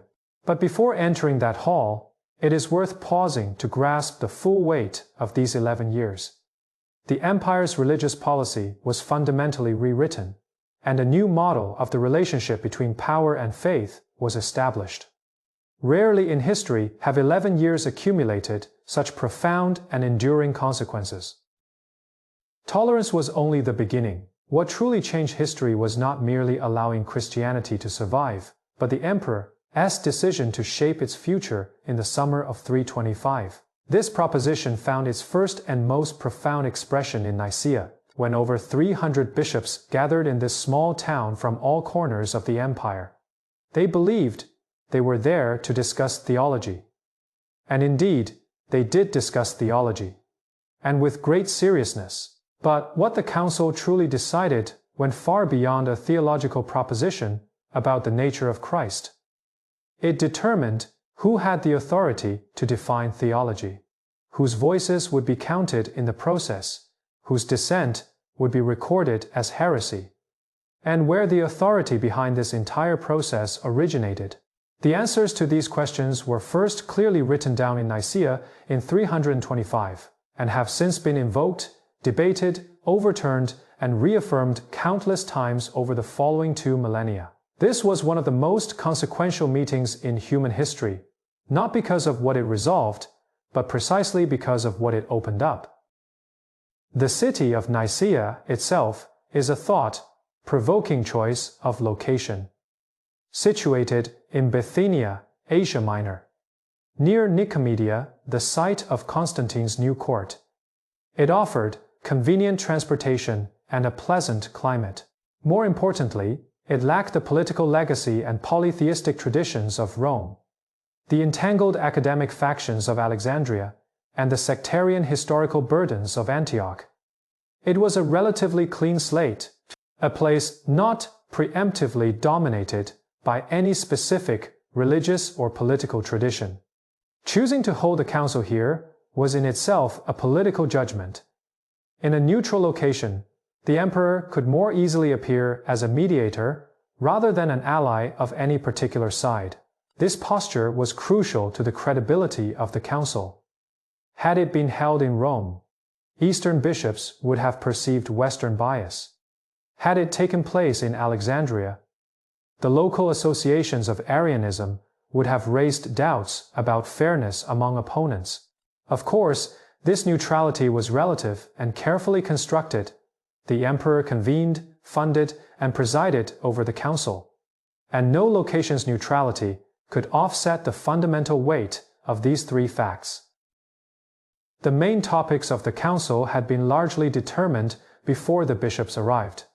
The resolution of the Arian controversy, the establishment of a unified method for calculating the date of Easter, and several matters of church discipline. However, once the council commenced, long-standing disagreements quickly surfaced, not only theological ones, but also disputes over diocesan jurisdiction, liturgical practices, personal grievances, and factional loyalties. More than 300 bishops from diverse cultural backgrounds and theological traditions gathered in one space, bringing with them not only their perspectives on the nature of God, but also decades of accumulated conflicts, grievances, and ambitions from their respective dioceses. A Syrian bishop and a Gallic bishop might have never met before. their languages possibly so different that they required interpreters to communicate.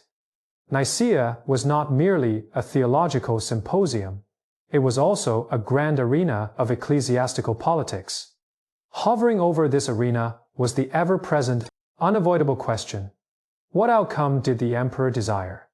This question was whispered in every private meeting and corridor conversation, but was never uttered aloud in the public assembly hall. At the council, Arius himself was in a position akin to a defendant standing before a court that was judging him. His assertion that the Son was later in time and inferior in essence to the Father was summarized by his opponents as there was a time when the Son did not exist, highlighting its conflict with orthodox beliefs. The bishops supporting Arius argued that defining the Father and the Son as consubstantial would blur the line between monotheism and polytheism, undermining Christianity's commitment to the oneness of God. The bishops opposing Arius contended that, if the Son were created and inferior to the Father, his ability to redeem humanity would be fundamentally questioned. How could a being less than divine save humankind? Both sides presented arguments with their own internal logic.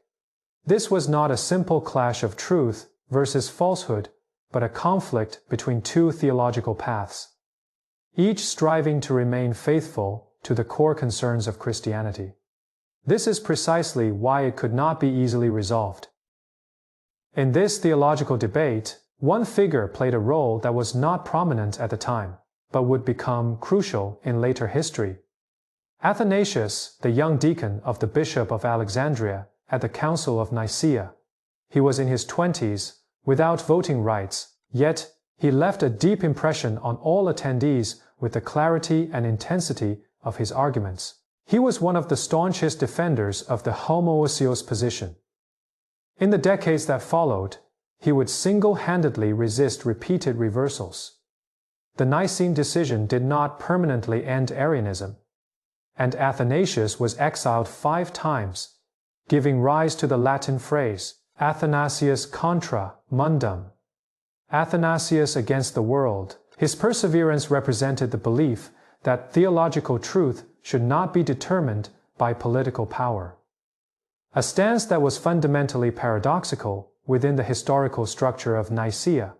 The orthodoxy that prevailed through imperial authority required a faith independent of that authority to be upheld. A young deacon debating in the corner would spend the rest of his life defending the words written that summer, no matter the cost.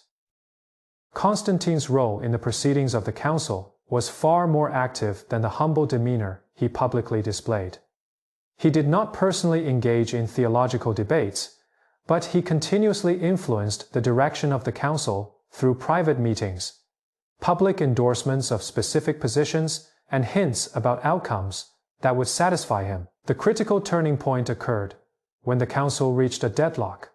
The term homoousios was reportedly proposed by Hosius of Cordoba, the Bishop of Spain, one of Constantine's most trusted religious advisors. The decision to include this term in the creed is believed to have received explicit support from Constantine. Technically, the term did not originate from biblical texts, but was a philosophical concept, and its introduction alone raised concerns among some bishops. However, when the emperor's preference became clear, caution often gave way to obedience. History cannot definitively prove that Constantine premeditated the ultimate triumph of homoousios, but it also cannot deny that its emergence aligned closely with the direction of his will. The final text of the Nicene Creed is a document meticulously crafted in theology and deliberately balanced in politics. It begins with, "I believe," proclaiming the relationship between the Father, the Son, and the Holy Spirit, clarifies the stance that the Son is of the same essence as the Father through the term homoousios, and concludes with a series of anathemas condemning the core tenets of Arianism. The theological creativity of this document lies in its attempt to capture a transcendent religious truth with a philosophical term, translating the question of what God is which is inherently beyond the full grasp of human language, into concrete propositions that could be adjudicated in courts, voted on in councils, and proclaimed in edicts. This manipulation of the divine through language set a profound precedent in Christian history. Theology could become the subject of legislation, and legislation always requires a legislator. After Nicaea, orthodox doctrine could be decided by council votes, approved and promulgated by emperors, and enforced by imperial law. Faith entered the legislative process, a process that is never a neutral tool but always operates within specific power structures. The vote was overwhelming among the more than 300 bishops present. The vast majority signed the final document, with only 2 refusing. Arius and his 2 supporters were subsequently exiled. At the celebratory banquet marking the close of the council, Constantine joyfully hosted all the bishops. According to Eusebius, the feast resembled a foreshadowing of Christ's kingdom. Soldiers stood guard at the entrance with spears, while inside, the emperor and church leaders shared a grand table. Yet, beneath the celebratory atmosphere, several historical truths, impossible to conceal, quietly took shape. The theological consensus was forged under political pressure. The exiled minority still commanded a large following in other parts of the empire. And this creed would be overturned, revised, and reissued time and again in the coming decades. During the reigns of Constantine's sons, Arianism even regained official status for a time. In history, decisive rulings often foretell their own reversals from the very moment they are proclaimed. After the conclusion of the council, Constantine sent a circular letter to the absent bishops detailing the outcomes of the meeting in the first person and urging them to accept the Nicene Creed.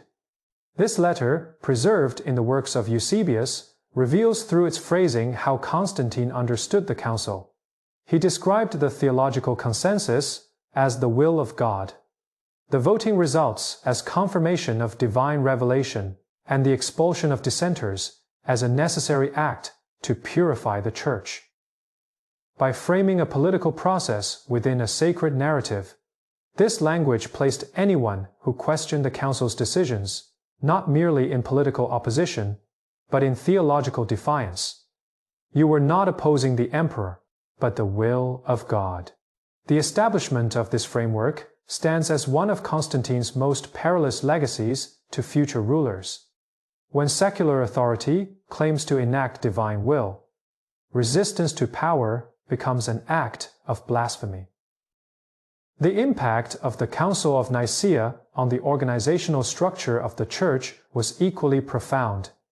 The Council affirmed the special status of the 5 great churches: Rome, Alexandria, Antioch, Jerusalem, and Constantinople, establishing the geographical framework for the ecclesiastical jurisdiction of the Christian world thereafter. Among them, the primacy of honor of the Bishop of Rome was confirmed, but its specific authority was not clearly defined, an ambiguity that would become a perennial issue in the schism between the Eastern and Western churches and the power struggles between the Pope and bishops over the following centuries. A council intended to establish unity while resolving one controversy sowed the seeds for 10 new ones. The status of the 5 great churches was acknowledged, yet the jurisdictional boundaries among them were not clearly delineated.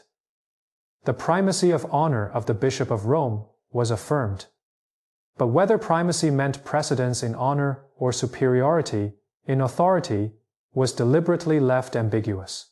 This is often the case with the creation of institutions in history. They address the most pressing issues of their time, but generate new problems that subsequent generations must continue to grapple with. This is not a failure. It is the inevitable fate of any institution that attempts to capture complex realities through language. After the council, Constantine did not cease his involvement in church affairs. He ordered the destruction of Arius's works throughout the empire, imposing the death penalty on those who possessed them. This marked the first instance in the empire where legal means were used to enforce a specific religious stance through written records, and it became the institutional starting point for equating theological heresy with political crimes. The actual extent of this decree's enforcement remains uncertain, but its symbolic significance is undeniable. Before this, Christianity had been the persecuted.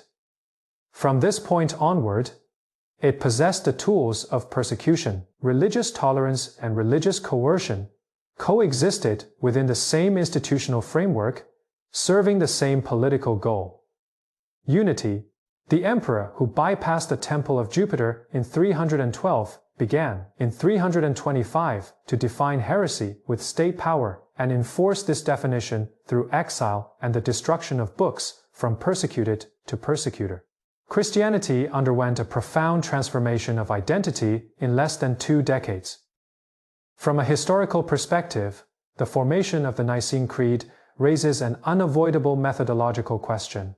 To what extent does a consensus forged in an environment of power asymmetry reflect genuine faith?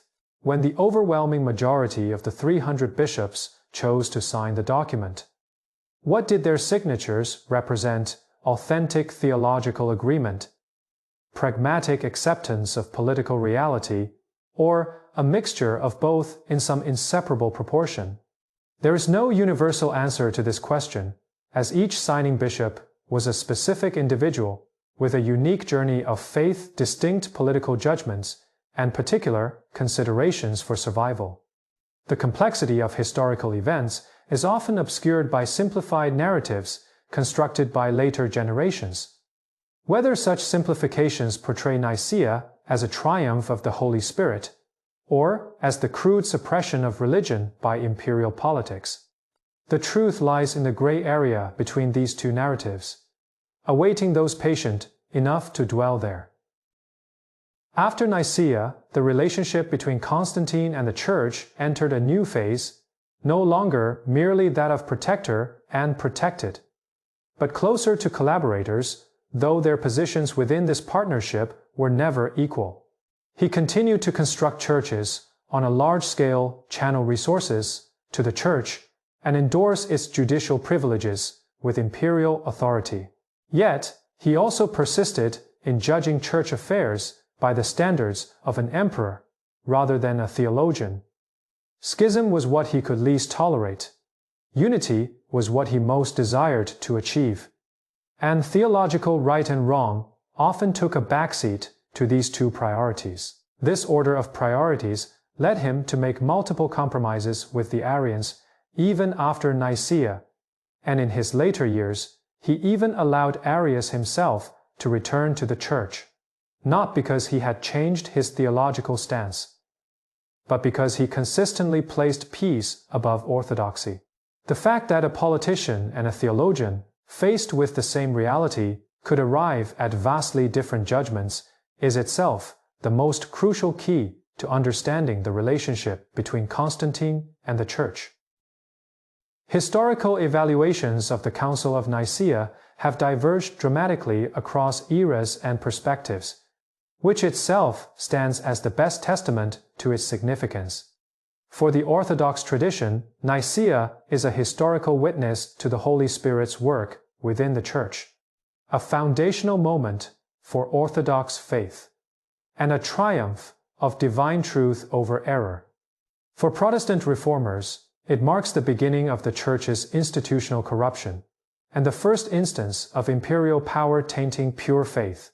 To critics of the Enlightenment, Nicaea represents the archetypal event of religious authority suppressing rational inquiry. For modern historians, it is a complex historical event that must be understood across theological, political, social, and cultural dimensions. Any single-dimensional interpretation is inevitably incomplete. Each of these readings captures a genuine aspect of what transpired in that room in 325, while also obscuring others. The richness of history often exceeds the capacity of any single narrative framework. The Nicene Creed has been recited in churches somewhere on earth in every century since. Today, it remains the shared confession of faith for over 2 billion Christians worldwide, spanning the core traditions of Catholicism, Orthodoxy, and Protestantism. This continuity stands as one of the most astonishing examples of institutional endurance in human history. A document drafted in the summer of 325, at the intersection of political pressure and theological debate, is still recited weekly by hundreds of millions of people, 17 centuries later, regarded as the very language of faith itself. Yet, this endurance also represents the longest suspension of the most profound historical question about the Council of Nicaea. When people recite this creed, are they proclaiming the truth of God? Or are they echoing the product of a specific political environment in 325? Or have these two become so inseparably fused in history that distinguishing them has itself lost meaning? In 325 AD, Nicaea presented an extreme case of how power, faith, and institutions became entangled. Serving as a unique historical mirror, it reflected what happens when supreme authority intervenes in the internal life of a faith community, not only for the community itself, but also for the power. In question, Constantine achieved what he wanted in Nicaea, a unified theological declaration, a public ceremony proclaiming church unity, and an institutional event that formally embedded Christianity into the ideological order of the empire. However, he also gained something he had not anticipated: a religious institution endowed with imperial authority, which would later use this authority to demand increasing autonomy, at times even challenging secular power in return. Power shapes religion, and religion, in turn, constrains power. This cycle was formally set in motion that summer in Nicaea, and has not ceased since. Beyond the grand imperial vision, the Council of Nicaea also left behind a human detail worth pausing on at the end. The bishops who attended the council, bearing the scars of persecution, those with gouged out eyes, severed fingers, did not see their wounds vanish when they left Nicaea. They had met an emperor who called himself a protector of Christianity. They had sat at his table in his palace, and they had witnessed imperial power leaning toward them in ways unimaginable just 30 years earlier. Yet, the Nicene Creed, however shaped by political forces, remained for those who had held fast to their faith in underground places of worship, the very words they were willing to testify to with their flesh. The course of history is grand, but it always unfolds in the concrete lives of countless specific individuals. Those scars are testimonies that no historical narrative can reduce to mere footnotes. Every empire, at some point, requires a city to embody its vision of itself. Rome carried the memory of the Republic and the glory of the empire. But it also bore too much historical weight that could not be erased.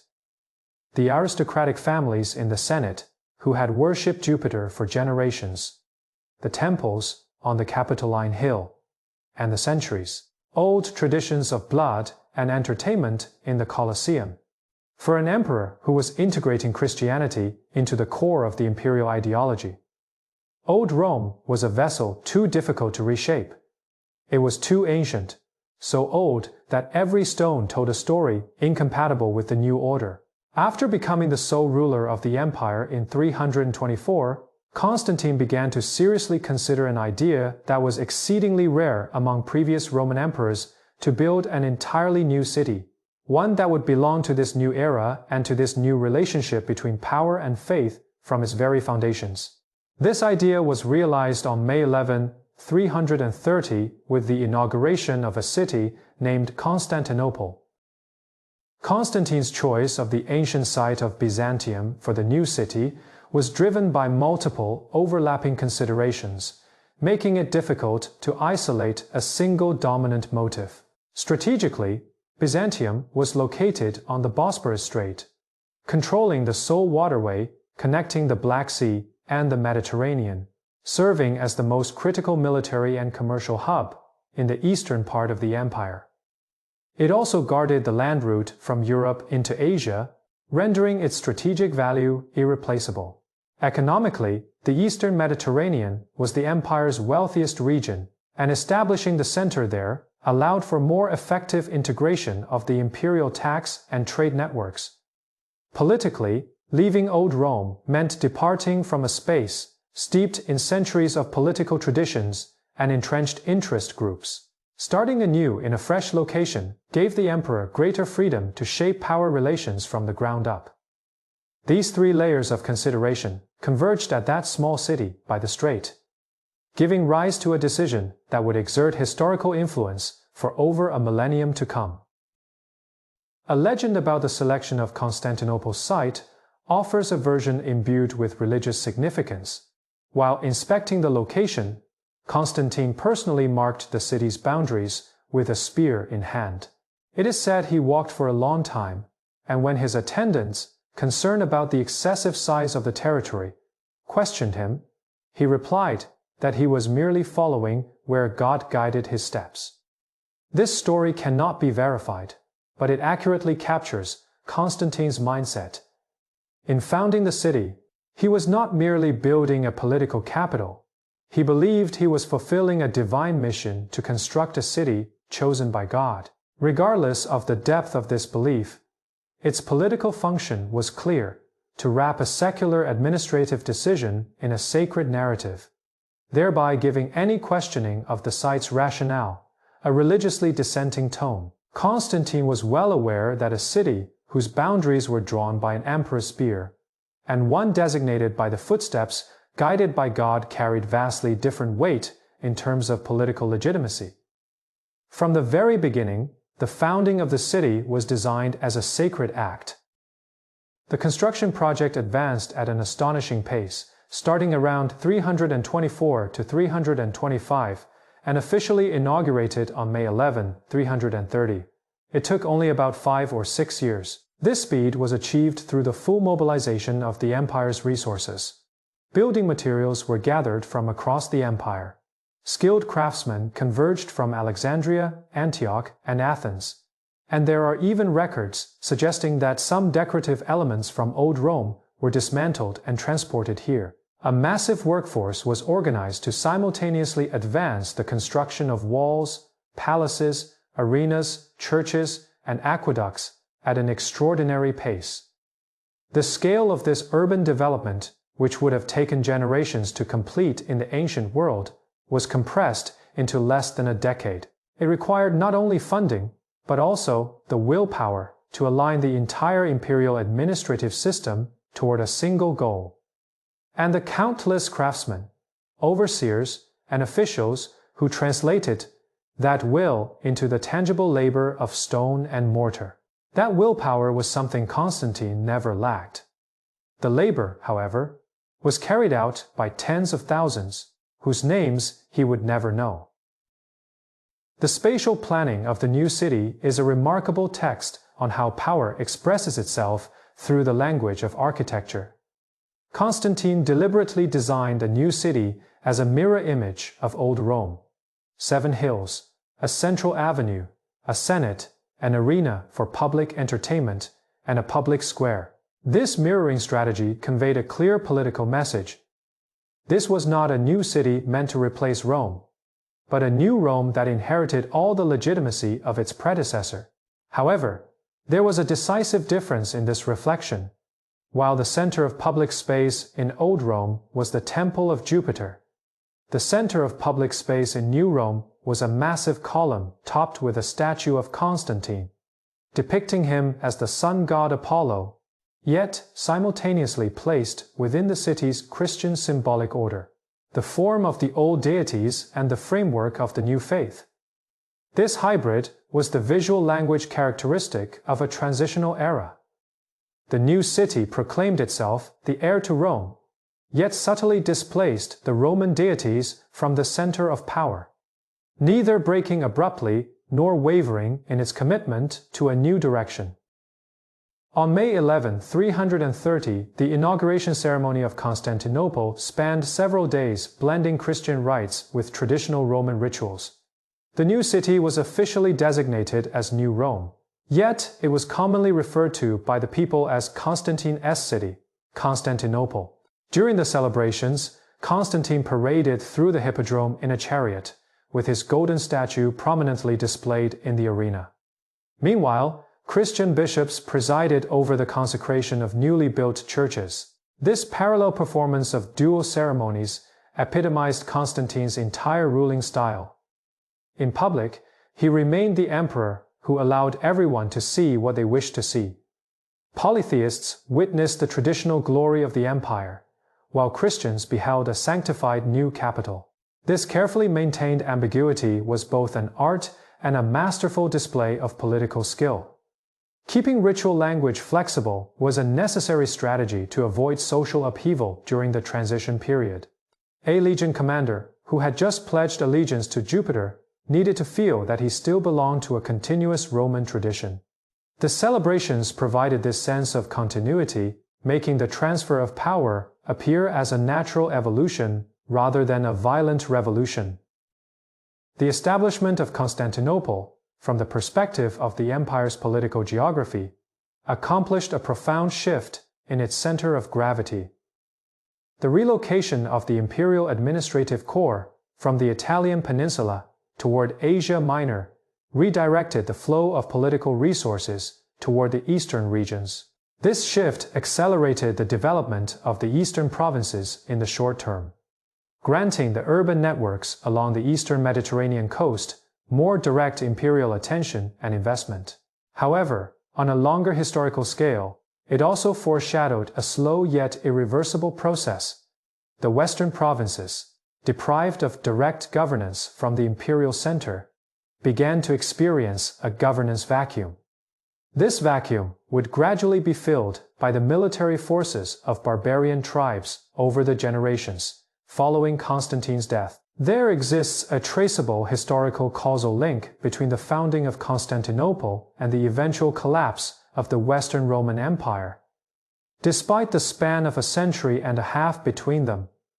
Of course, this does not imply that Constantine's choice caused the fall of the Western Roman Empire.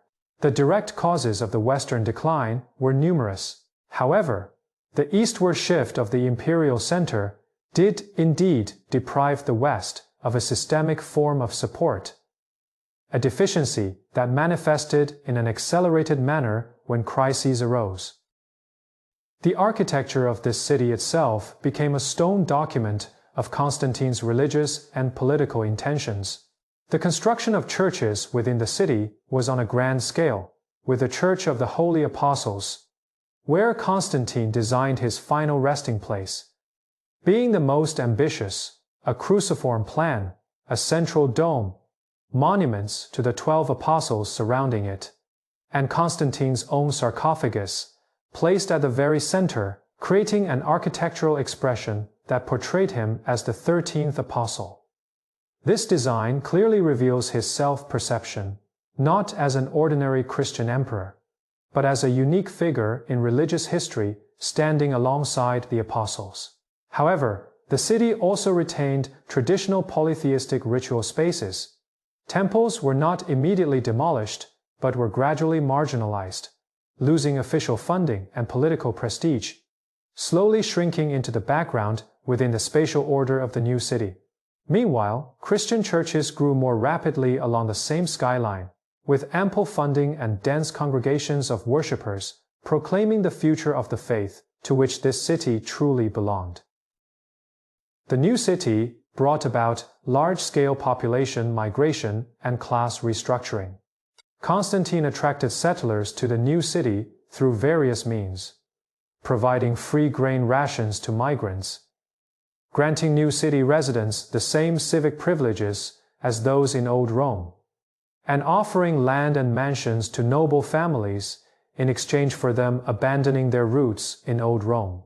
This strategy proved effective, as the new city rapidly accumulated a substantial population base. The seats in the arenas began to fill, and the markets buzzed with daily activity. However, the rapid influx of people brought challenges to urban management, water supply, food, housing, and public safety. issues common in the rapid expansion of any ancient city, and Constantinople was no exception.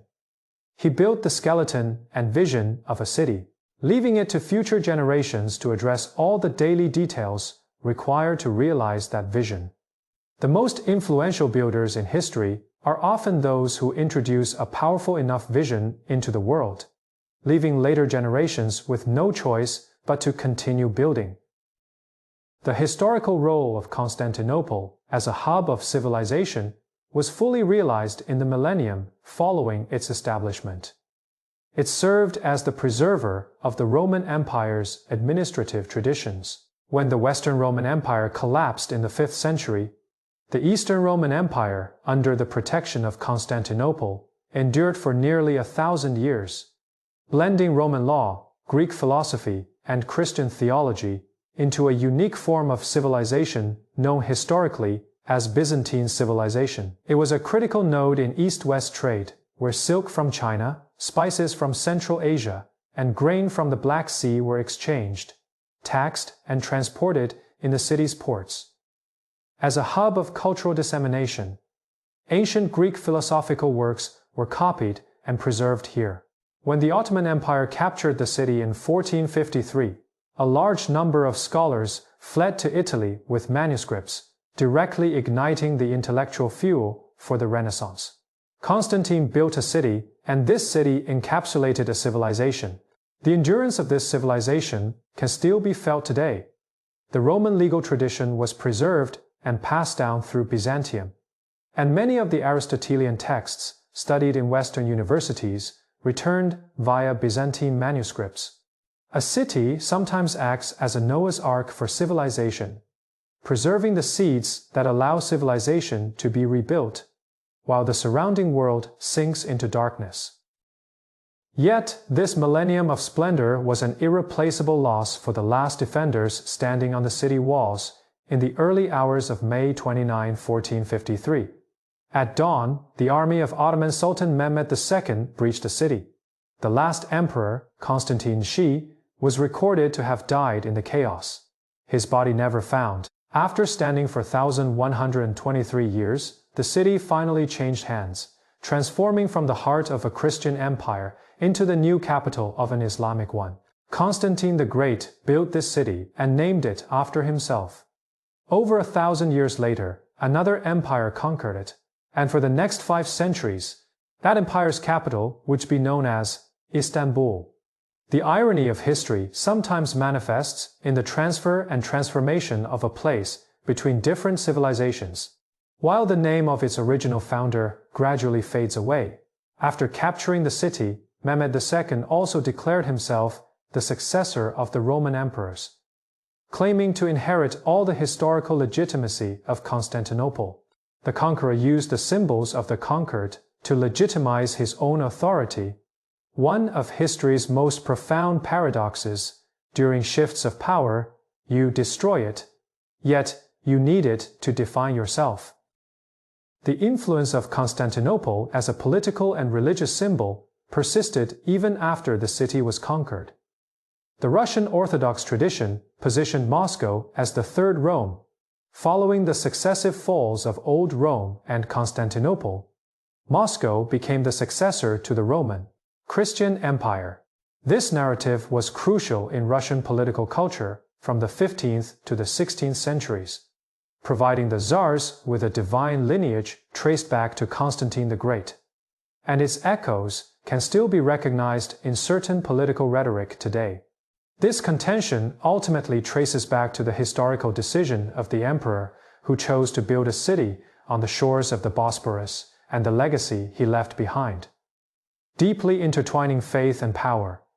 Each change in the identity of Hagia Sophia has been an architectural response to the same question: whose place is this, and whose God resides here? From 330 to the present day, this question has never truly had an answer that satisfies everyone. Beyond the grand historical narrative of Constantine's founding of the city, there is a humanizing detail worth pausing over. Constantine never treated Constantinople as his sole or primary residence.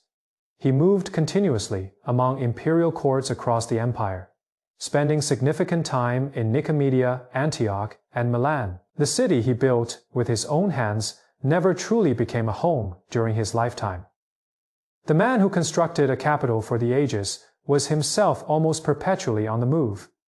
This detail reminds us that historical memory tends to bind individuals tightly to their great achievements, while their lived experiences were often far more fragmented. Even as he built the city, Constantine was simultaneously managing theological disputes within the church, deploying border defenses, and strategizing against Persia.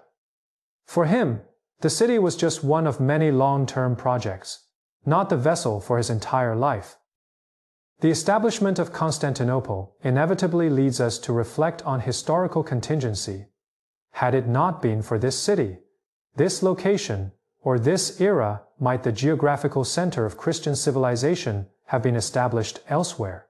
The role of chance in historical geography often shapes the course of civilization more profoundly than we are accustomed to acknowledging. While the Bosporus Strait, its emergence as a civilizational hub, follows an inherent geographical logic, its transformation into the heart of Christian civilization hinged on the decision of a specific emperor at a specific moment. Before that decision, it was merely a strategically valuable regional city. After it, it became a vessel for civilization. Geography provides possibilities, while human will complete the transformation. The Bosporus Strait has existed for millions of years, but Constantinople's historical significance lasted only 1100 years, because during that time, someone chose to build the center of civilization here. The Hagia Sophia, though the existing structure is the version rebuilt by Emperor Justinian in the 6th century, not the original from Constantine's era, is the most widely recognized symbol of Constantinople's architectural and cultural heritage. Over its nearly 1500-year history, it has served successively as a grand Christian cathedral, an Islamic mosque, and a secular museum. And today, it has once again become a mosque. The transformation of this building's identity encapsulates the civilizational narrative of Constantinople's entire historical destiny. The alternation between Christianity and Islam, the entanglement of imperial power and religious significance, and the contest between secularization and religious revival.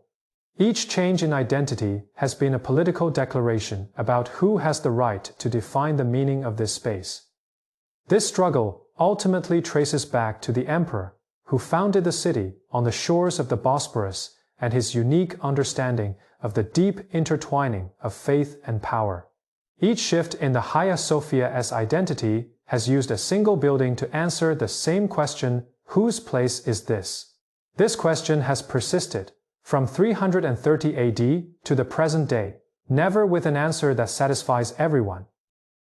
On May 11, 330, a day that appeared as ordinary as any other on the calendars of most people at the time, the emperor paraded through the arena, bishops consecrated a new church, and the city, as first residents, walked along its fresh streets, savoring a sense of novelty, not yet burdened by historical significance. No one knew that the city they inhabited would become the shield of Western civilization and the heart of an Eastern empire for over 1,000 years to come.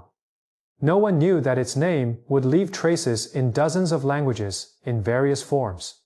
No one knew that its fall would be invoked 5 centuries later in the political rhetoric of a nation thousands of kilometers away. This was one of history's decisions with the broadest temporal scale, seemingly grand at the time. Yet its true magnitude remained unknown. Feeling novel then, yet the duration of that novelty was beyond comprehension. The builders could not see the whole picture. This is the gift history leaves to future generations, and the price it exacts from those who build.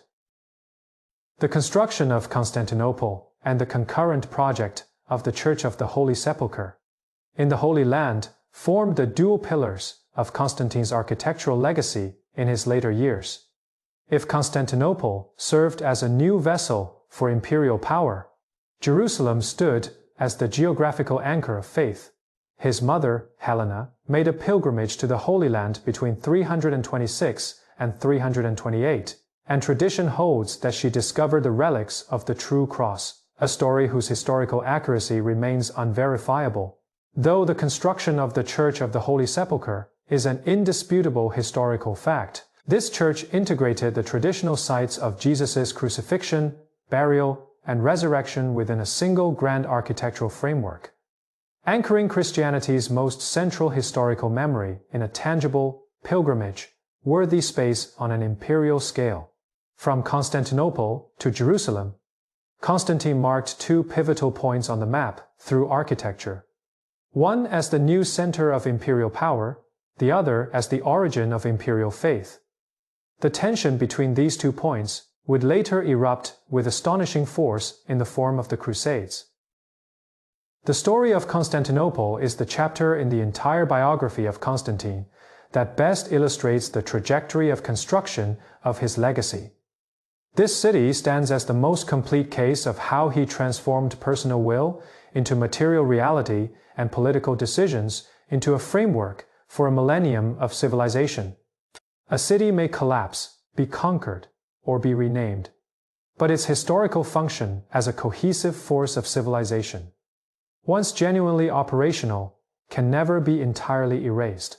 The state Constantine drove into the shores of the Bosporus supported the Byzantine civilization for 1,000 years, safeguarded the Greco-Roman heritage through Europe's darkest medieval period, and, on the dawn of its final fall, sent the wealth of knowledge it preserved to Italy, igniting the flame of another civilization. This is the story of a stake, and the most vivid example of how a single person's decision continues to generate historical energy long after their death. Yet the stake is only the starting point. How much it can support depends on those who build upon it. Constantine laid the foundation. The Byzantine emperors, across generations, erected the edifice, and countless scholars, artisans, and believers filled it with substance. Great historical legacies are never the product of a single individual. Only that initial stake requires the will of one person. Of all the questions concerning Constantine, none is harder to evade or to answer than this. Did he truly believe? It is difficult to evade because it touches on the central theme of this biography. What happens to an entire civilization when an emperor believes he has been chosen by God? And it is difficult to answer because it requires us to traverse 17 centuries of historical distance, to cut through layers of political narrative and theological construction, and to reach into the inner world of a specific individual. The direct evidence left by that inner world is extremely limited, and the frameworks used to interpret this scant evidence often reflect more about the interpreter's own stance than the truth of history. This chapter does not intend to provide a definitive answer, for a definitive answer on this matter would itself be a form of dishonesty. Instead, it aims to lay out the facts we do know, allowing them to speak through their tensions and enabling readers to form their own judgments within that tension. The first set of evidence supporting Constantine's genuine faith comes from his patterns of action. A purely political opportunist, when aligning with Christianity, would calculate a path to minimize costs and maximize benefits. Constantine's actual actions, on multiple occasions, exceeded the boundaries of such calculations. His financial contributions to the church far surpassed what would be necessary for any political instrument.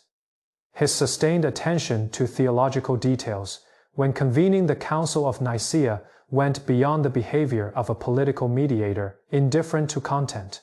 His implementation of the Sunday observance system in the court embedded the Christian rhythm of time into the public life of the entire empire. A profound change whose costs and risks would appear disproportionate if driven solely by instrumental rationality.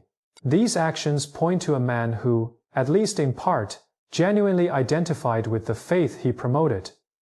Though this identification may have developed gradually, may have been deeply intertwined with political judgment rather than a pure conversion at a single moment. However, the evidence supporting genuine faith and the evidence questioning it are often the same set of facts, merely interpreted through different frameworks. His large-scale donations to the Church. This could be an expression of sincere faith or a systematic investment in building political alliances. He convened the Council of Nicaea. This could be the effort of a believer hoping to maintain unity within his religion, or the administrative act of a politician attempting to bring religious conflicts under control. He implemented the Sunday observance system. This could be a devout respect for the holy day, or a cultural project aimed at replacing the old calendar system with a Christian temporal order. Every fact has two faces, and the information history leaves us is insufficient to determine which face is the true one. Or, more accurately, both faces may be true simultaneously, manifesting in different proportions at different moments. Political motives and genuine faith have never been mutually exclusive options in the human heart. They are complex mixtures that can coexist in varying proportions within the same individual. The fact that Constantine did not receive baptism until his deathbed is one of the most frequently cited pieces of evidence regarding his faith, and also one of the most easily misinterpreted. In the theological understanding of Christianity in the 4th century, baptism was not merely an initiation rite. It also held the power to cleanse all sins accumulated over a lifetime.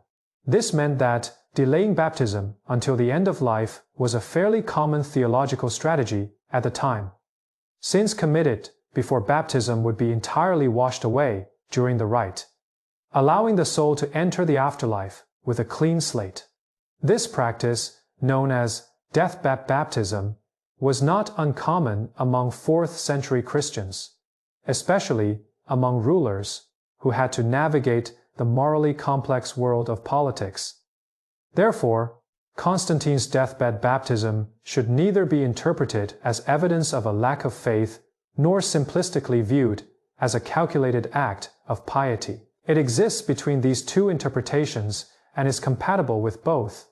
What we can be certain of is this: he chose to complete his final transaction with his faith in the most private moment. In the form of Christianity, that choice itself was the last answer he gave regarding his relationship with Christianity. On coinage and official art, Constantine retained the image of Sol Invictus, the unconquered sun, for a considerable period. This solar cult had been embraced by him before the Battle of the Milvian Bridge, and it did not immediately vanish from the empire's official visual language afterward.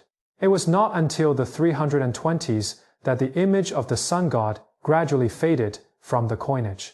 This delay can be interpreted as either a gradual shift in his religious beliefs, where the worship of Sol coexisted, merged, and was eventually replaced by Christian faith within him, or as a deliberate political ambiguity to avoid causing too abrupt a visual impact before the empire's religious transition was complete. Both interpretations point to the same evidence, yet paint starkly different pictures. The coexistence of solar and Christian symbols may not reflect deception, but rather a genuine transitional state, an inner journey slowly moving from one religious worldview to another, during which both languages were still in use. An honest approach for a historian is to present both facets of this evidence rather than selecting one side and declaring it the truth. Constantine's sense of divine mission is clearly expressed in his surviving letters and speeches.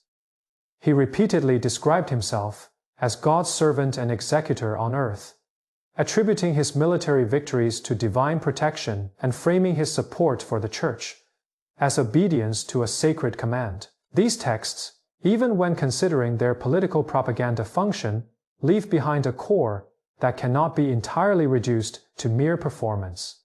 A man highly self-aware of his historical role, believing it held religious significance beyond politics. This self-awareness was less an expression of sincere humility and more a grand, sometimes almost arrogant, sense of mission.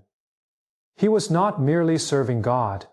He believed God needed him, and that his personal success was an indispensable part of the divine plan.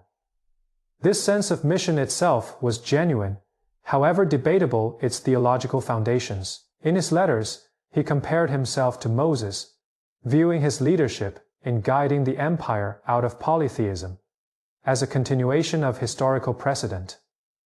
This self-analogy was not merely the rhetoric of court scholars, but reflected his genuine historical self-understanding. A politician who entirely fabricated his faith would not have sought such a grand historical mirror for himself. Constantine's relationship with the Christian Church had a specific dimension well documented. In historical records, he saw himself as the bishop of those outside, responsible for managing the Church's influence on the broader society of the empire, while leaving internal theological and disciplinary matters to the appointed bishops. This self-positioning served as the political rationale for his intervention in church affairs and defined the boundary of his identity, preventing him from being fully tamed by the Church. In practice, however, the line between outside and inside was never clear. The convening and leadership of the Council of Nicaea stands as the clearest example. His interventions often began in the name of the bishop of those outside, and were carried out with imperial authority. This ambiguity was not a mistake, but a design, a flexible framework of power that allowed him to intervene when necessary and withdraw when not. It avoided the risk of the emperor taking a public stance on theological issues while preserving the legitimacy for imperial authority to be exerted when the Church faced division. The influence of this framework extended to all subsequent rulers who sought to maintain flexibility in the relationship between Church and state. Historical note: the title 13th Apostle was not a self-designation used by Constantine during his lifetime, but rather an honorary title bestowed upon him by later Eastern Orthodox tradition, when he was canonized as a saint, using this title as direct evidence of Constantine's self-perception during his life risks anachronism. A more accurate interpretation is that the architectural design of the Church of the Holy Apostles, along with his arrangement to have his sarcophagus placed at the center of the monument to the 12 apostles, reflects a certain self-expectation regarding his unique place in religious history. However, the precise nature of this self-expectation, whether it was an apostolic status in a religious sense or a claim to political religious prestige, remains a question that historical sources cannot definitively answer. The architectural arrangement of the Church of the Holy Apostles stands as his most direct self-expression to posterity.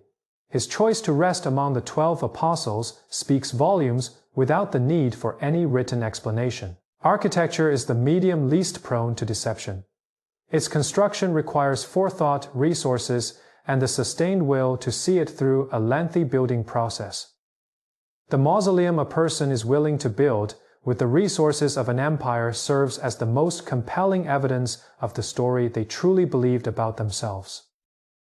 Before the Milvian Bridge, Constantine's religious world was that of a polytheist, with the worship of the sun god occupying a central position. His father, Constantius, is recorded as having taken a relatively moderate stance toward the persecution of Christians by polytheists, which may have influenced Constantine's early exposure to Christianity to some extent. During his years as a hostage at the court of Nicaea, he personally witnessed Diocletian's great persecution and observed the organizational resilience and faith cohesion of the Christian community under such oppression. These early experiences formed the perceptual foundation for his subsequent religious policy choices. He understood Christianity not as an abstract belief system, but as a social force whose operations under extreme pressure he had closely observed. This understanding likely encompassed both genuine respect and precise political assessment. In the ancient world, religious and political evaluations were not conducted separately. The power of deities was demonstrated through the performance of their followers in adversity. The survival of Christianity amid persecution was, in itself, proof of the power of its God. Constantine may have moved from observation to assessment, and then to identification, though the gradual shift cannot be precisely marked. Did Constantine's faith genuinely deepen over time? There is some indirect evidence supporting an affirmative answer. His later letters contain more expressions of religious sentiment than his earlier ones. His continued engagement with church affairs after the Council of Nicaea went beyond the behavior of someone merely fulfilling a political task. His shift in attitude toward the Arians in his later years, from supporting Nicaea to allowing Arius's return, might reflect a person genuinely struggling with theology rather than a political operator focused solely on outcomes from the start. Of course, all this evidence can be interpreted through a political lens, as any action of the aging emperor was embedded in the complex politics of the court. But if all of a person's actions can be explained as political behavior, then political interpretation loses its explanatory power. It becomes an empty framework that can be applied to any action. When an interpretive framework can accommodate any evidence, it effectively explains nothing. What historians need in such situations is the honesty to stop at the boundaries of certainty, rather than filling all gaps with an all-encompassing framework. Constantine's religious world and his political world were fundamentally aligned at a core operational level. Both served the same ultimate goal, unity. His political career was a prolonged effort to eliminate all rivals and unify the empire under a single central authority. His religious policy was a prolonged effort to eliminate religious divisions and unify Christianity under a recognized orthodoxy. In both realms, he could not tolerate fragmentation. The challenges posed by the Donatists and Arians were, in essence, no different from those posed by Maxentius and Licinius. They were all threats to the unified order he envisioned. This consistency should not be simplistically interpreted as reducing religion to politics. It can also be understood as his genuine integration of politics and religion into a unified worldview, in which one God, one empire, and one emperor were three expressions of the same logic. Throughout Constantine's lengthy reign, one detail concerning the most intimate aspect of his religious life deserves particular attention amid his heavy political duties. He set aside a dedicated time for prayer each day, a personal habit he maintained on his own accord, not as a requirement of court etiquette. This detail, recorded by Eusebius, is of course limited by the reliability of its historical sources. But the behavior it describes, religious practice in a private space, free from external compulsion, stands as one of the strongest pieces of evidence supporting the personal authenticity of his faith. A statesman may order the construction of churches, preside over religious councils, or use religious symbols on coinage. All public acts that can be interpreted purely politically. However, whether an individual prays without an audience is an act far less easily explained entirely by political motives. If this detail is true, it suggests a person with a genuine inner religious life, not merely a formulator of religious policy. Meanwhile, there is another dimension documented in historical records that tends to support a more secular interpretation of Constantine's religiosity. His understanding of Christian theology itself never seemed to reach the depth expected of a serious theologian.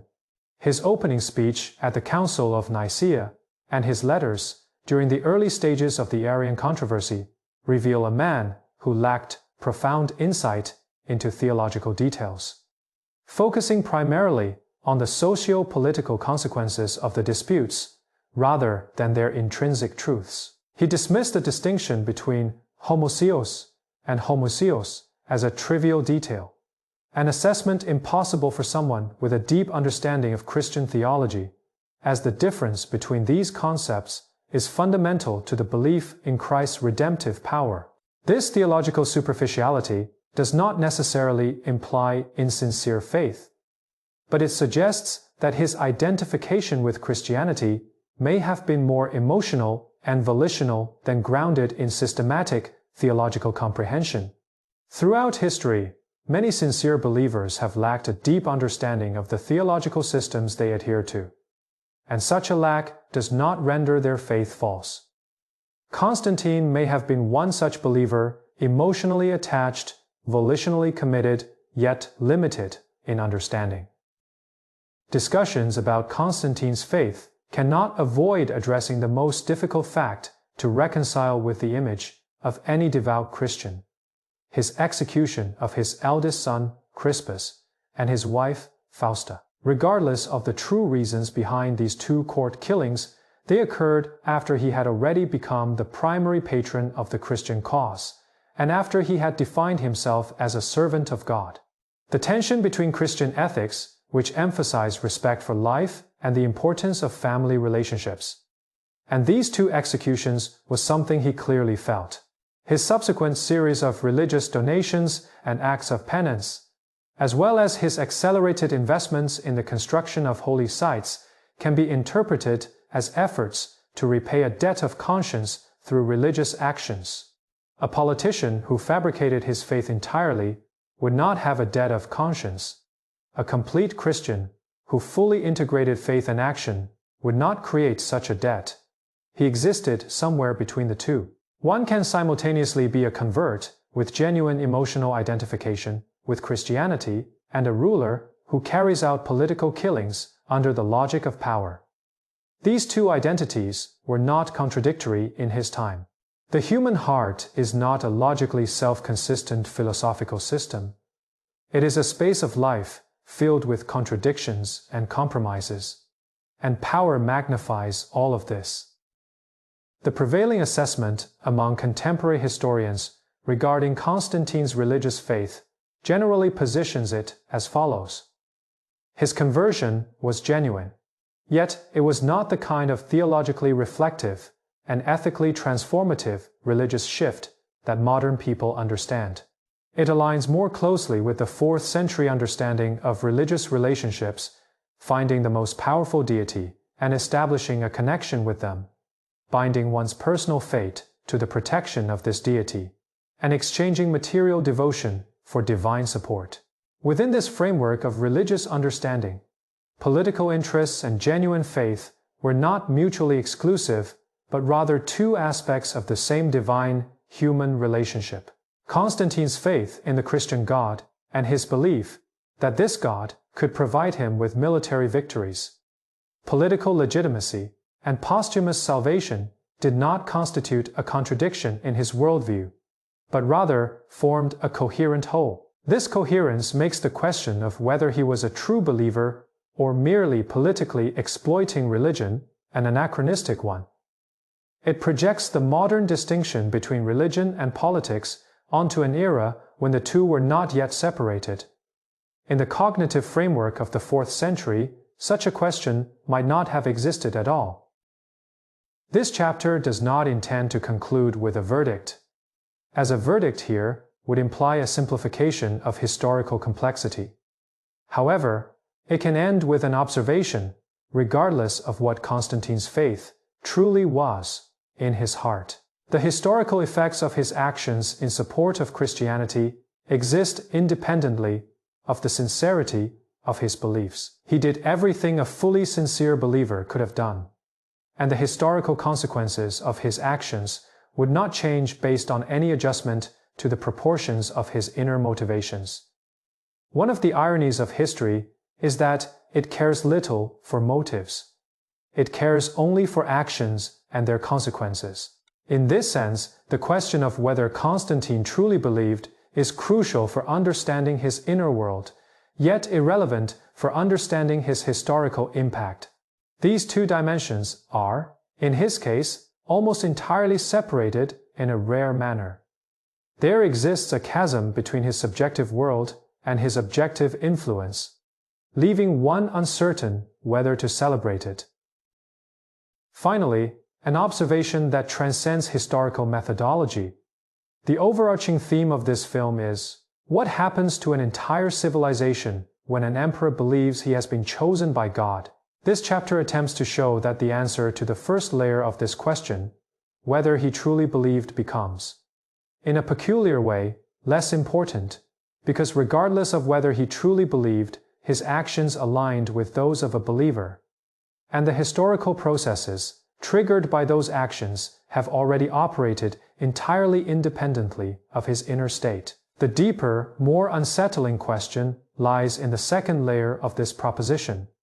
Even if he did not believe, even if this entire process was a meticulously orchestrated political exploitation, the civilization still underwent those changes, and they occurred just as thoroughly, just as profoundly, and just as irreversibly. If this conclusion holds, it poses a challenge to the proposition of the power of faith far more fundamental than any theological critique. It suggests that the trajectory of a civilization can be pushed in an irreversible direction in the name of faith by someone who may not sincerely believe, and once this direction is established, it continues to operate independently of any individual's inner state.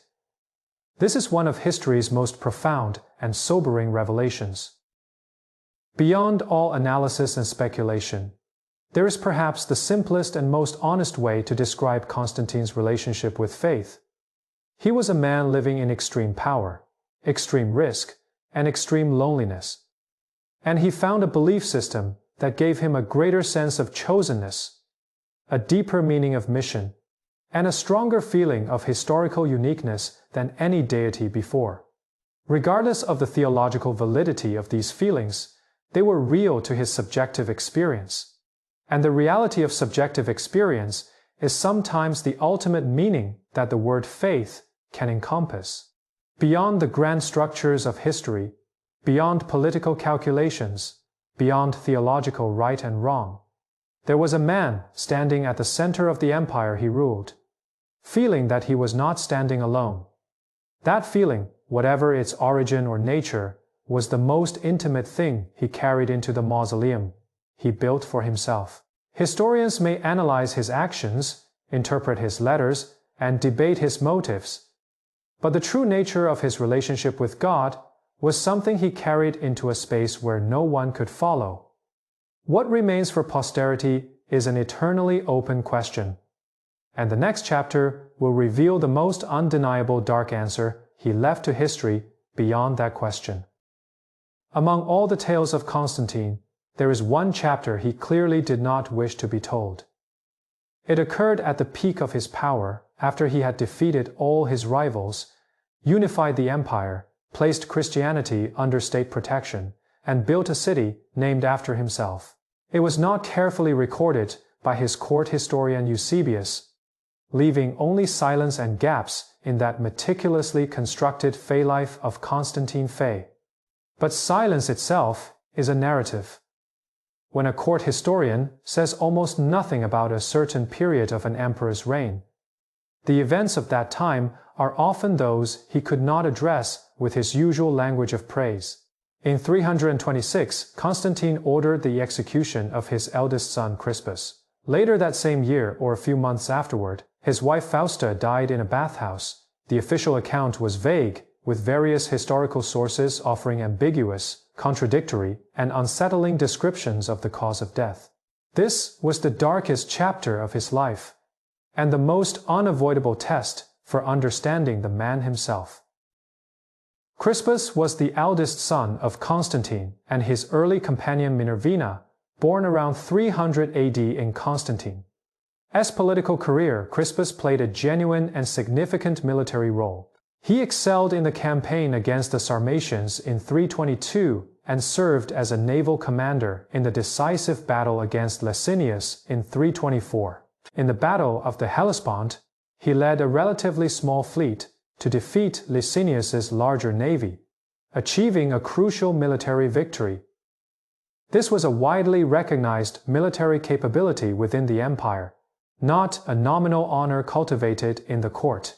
He was appointed Caesar and was a core member of the imperial succession line, seen by many as the most natural heir, a proven military leader and politically established heir to the throne, was ordered to be executed in 326 by his father, the emperor and the supreme patron of Christianity. There is no public record of a trial, no formal announcement of charges. History only left behind the outcome.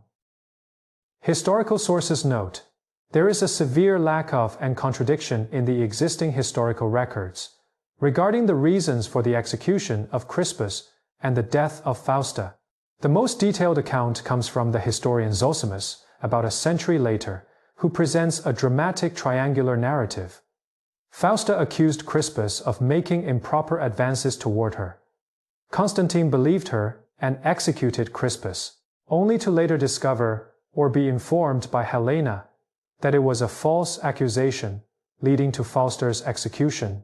This narrative, with its complete structure, reminiscent of ancient Greek tragedy, raises suspicions that it may be more of a later literary construction than a historical record. Contemporary historians are significantly divided on the matter. Some accept its basic framework, others believe it should be entirely rejected, while many take the stance that perhaps some form of court conflict existed, but its true nature can no longer be reconstructed. The truth forms a black hole in history, and this black hole itself is part of the historical narrative. That silent space sometimes conveys the weight of an event more clearly than any written record. When the true motives cannot be confirmed, what historians can do is list possibilities. The political threat theory suggests that Crispus's military prestige and status as heir posed a structural obstacle to Constantine's three sons by Fausta Constantine II, Constantius II, and Constans, providing Fausta with a clear motive to eliminate Crispus. The court conflict theory posits that Crispus may have aligned himself with the wrong faction in a court power struggle, crossing a political red line that Constantine could not tolerate. The moral accusation theory argues that Zosimus's narrative might contain a kernel of truth. Some form of familial or moral conflict did exist, though the details were distorted by later accounts. Each possibility has its logical foundation, yet none is free from counter-arguments. History here offers not answers, but a silent space where all answers seem insufficient. This silence is not a failure of history, but its honesty. It faithfully presents the boundaries of evidence without filling the gaps beyond with fictional certainties. Accepting this silence is one of the marks of a mature historical mindset. The death of Fausta, like that of Crispus, is marked by gaps and contradictions in historical records.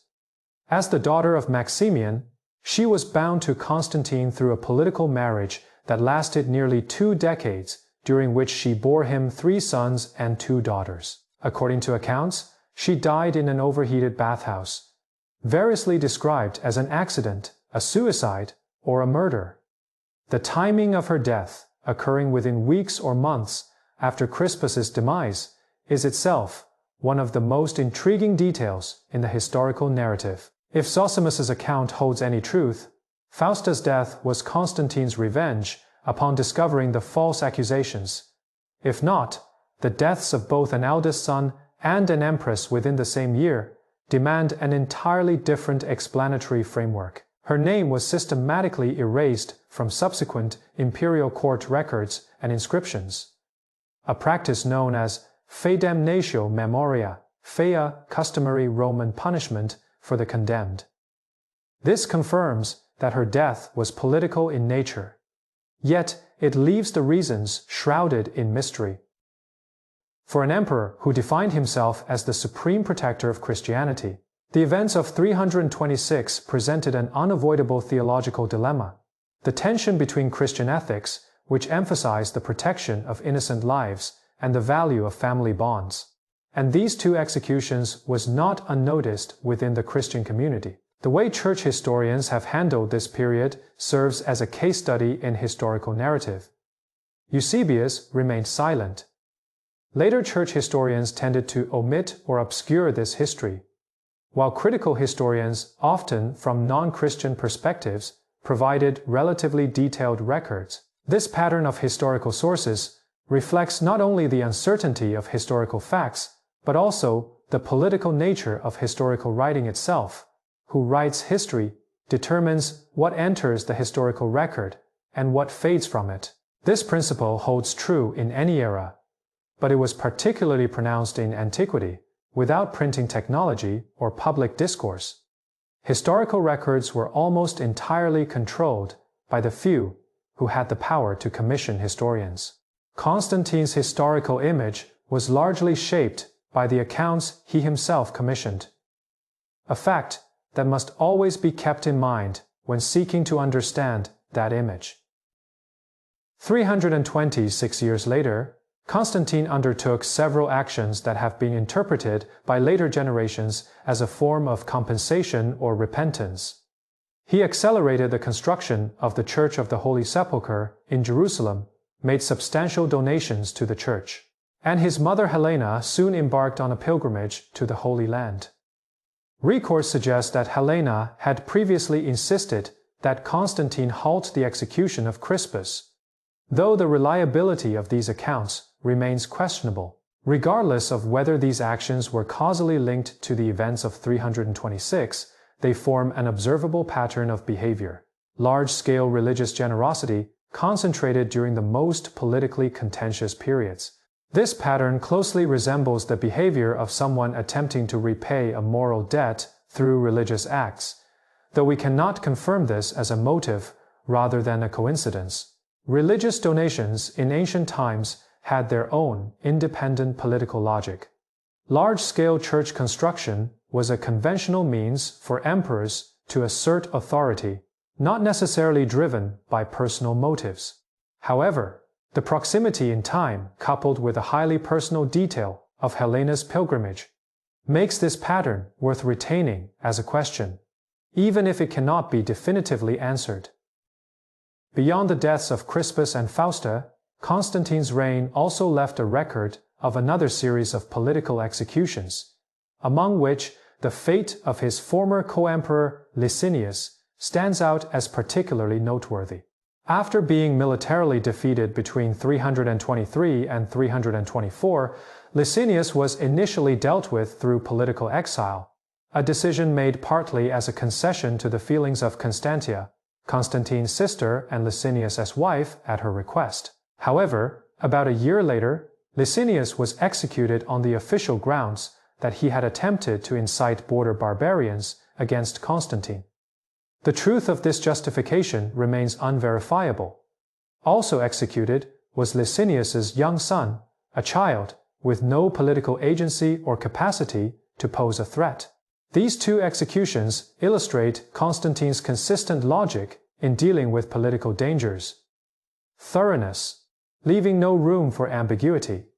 The defeated Licinius represented a potential core for restoration, while his son could have been used as a banner in the future.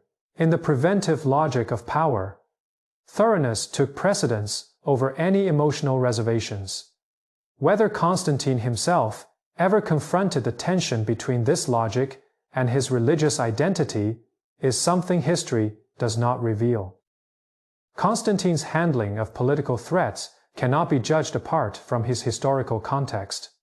In a political environment where emperors ruled for an average of less than 2 years, with most dying in coups or assassinations, preemptive action against potential threats was a survival strategy rather than a purely moral choice. His predecessors, the successors of Diocletian, had similarly eliminated competitors. From this perspective, his actions were entirely consistent with his era. However, this historical explanation raises a deeper question. Did his advocacy of Christian ethics alter his own standards of behavior? Or was his use of Christianity as an imperial ideological tool far greater than his adoption of it as a personal code of conduct? This question, deeply intertwined with the discussion of sincerity of faith in Chapter 7, leaves a more concrete and unavoidable trace, where Chapter 7 does not require an answer. A religious advocate who focuses solely on policy without changing personal behavior leaves different historical evidence than a convert who genuinely transforms on all levels. And the evidence Constantine left aligns more closely with the former, which in itself serves as circumstantial proof. The court tragedy of 326 had a visible impact on Constantine's subsequent rule. After the death of Crispus, he rearranged the line of succession, designating his three legitimate sons, Constantine II, Constantius II, and Constans, as clear heirs, formalizing their positions with the title of Caesar. On the surface, this arrangement appeared to be a reasonable political structure, but in reality, it sowed the seeds for the empire's immediate descent into civil war after his death. The division of power among his three sons, along with the inclusion of his nephew, Dalmates, in the line of Caesars, created a succession dispute that could only be resolved by force after his passing. The carefully orchestrated transfer of power that Constantine had arranged was overturned and reorganized by his sons through a bloody purge within months of his death. The arrangement of power loses the guarantee of the arranger's will after their death, retaining only the inherent tensions of the structure itself. This is a common dilemma faced by all rulers who attempt to perpetuate their personal will through institutional arrangements. Systems can be designed, but the human motivations that drive them to operate as intended cannot be guaranteed by any arrangement. The empire that Constantine had unified over 30 years proved this iron law within months of his death. Beyond the violence of court politics, Constantine's rule in his later years also exhibited aspects quite different from his earlier image. He began to transform his religious preferences into mandatory norms through legislation. A series of decrees in the 330s started to restrict certain forms of traditional polytheistic worship, though not outright banning them. He invoked a Christian god in legal texts with more explicit language. The overall effect of these laws was to gradually shrink the public space for polytheistic beliefs, though this compression remained relatively moderate during his lifetime. His successors, especially Theodosius I, would go much further. But the direction of that path was foreshadowed by Constantine's policy choices in his later years, from tolerance to favoritism, from favoritism to gradual exclusion, and finally to a comprehensive ban. This is a historical trajectory with an inherent logic. Constantine's legislative choices in his later years mark the initial steps along this path. He himself may not have foreseen the endpoint, but he chose that direction and took the first steps. One of the historical what-ifs Constantine never completed was a war he planned in his later years. In the mid-330s, he began preparing for a large-scale eastern campaign against the Persian Sasanian Empire, partly to protect the Christian minority within Persia. This was an early version of the political logic that would recur for centuries. The idea of a Christian empire defending Christians worldwide. A narrative framework that tied religious identity to imperial expansion. The Eastern campaign was interrupted by his severe illness during the preparations. He fell ill on his way to the battlefield and ultimately received baptism in a villa on the outskirts of Nicomedia, halting the journey he could not complete. This unfinished Eastern campaign left history with an unfalsifiable hypothesis. The Persian Sasanian Empire was the most formidable adversary on Rome's eastern frontier in the 4th century, and the century-long tug of war between the two empires formed one of the core narratives of late antique geopolitics. Had Constantine's Eastern campaign succeeded, how would that victory have reshaped the political landscape of the Middle East, and, in turn, influenced the course of history before the rise of Islam? The what-ifs of history are sometimes as worthy of serious consideration as the events that actually occurred. The price of power is not only manifested in the political purges of others, but also in the toll it takes on the holder themselves. In his later years, Constantine's physique and health were far removed from the image of his youth. Portraits from the final years of his life reveal a severely overweight old man, the result of years of overindulgence and lack of exercise, standing in stark contrast to the heroic profile on the coins minted during his younger days. Another cost of power is its psychological impact on the holder. Decades of absolute authority made him increasingly intolerant of any form of criticism or questioning. This is clearly evident in his handling of church controversies. Anyone who defied his defined unified stance, regardless of the theological justification, faced exile. The mirror reflects to those in power only a version of themselves filtered through their authority. 30 years as emperor gradually transformed a young military commander, who once personally led battles in the borderlands through wind and snow, into a palace authority increasingly detached from external realities.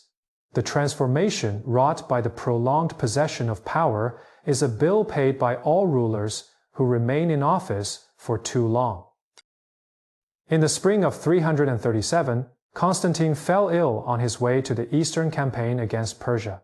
He was taken to a villa in the suburbs of Nicaea, where he was baptized, and his condition continued to deteriorate thereafter. Regarding his final moments, Eusebius provides a description. He removed his purple robe and donned the white baptismal garment, refusing to wear purple again in the days that followed. According to Christian baptismal theology, wearing white symbolizes rebirth, and he chose to face death in this white garment. This detail, regardless of its historical authenticity, carries a complete narrative power on a symbolic level. The man who conquered the world in purple chose white at the end of his life.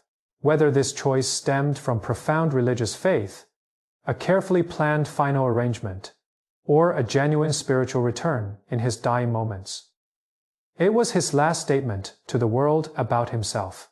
From the dawn at the camp in 312 to the twilight at the villa in 337, over 25 years, he demonstrated his relationship with Christianity through countless actions, and this final white garment was his ultimate declaration of how he chose to depart. However one interprets it, the choice itself is undeniable.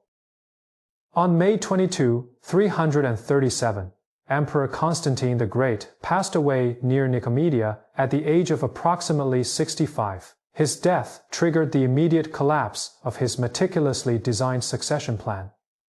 A bloody purge among his sons and nephews unfolded within months, resulting in the deaths of Dalmatius and others, and the empire was divided among his 3 legitimate sons.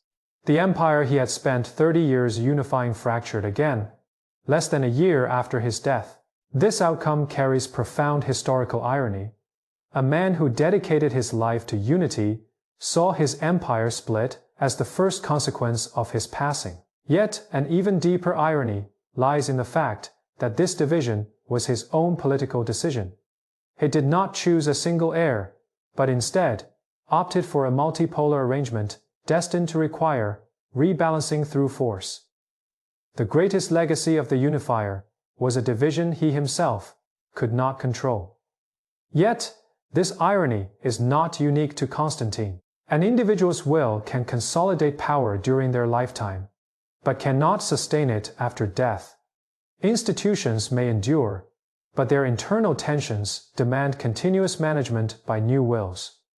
This is the price paid by all who seek to establish a permanent order through personal will. The price of power manifests in various forms within this chapter. A father kills his son.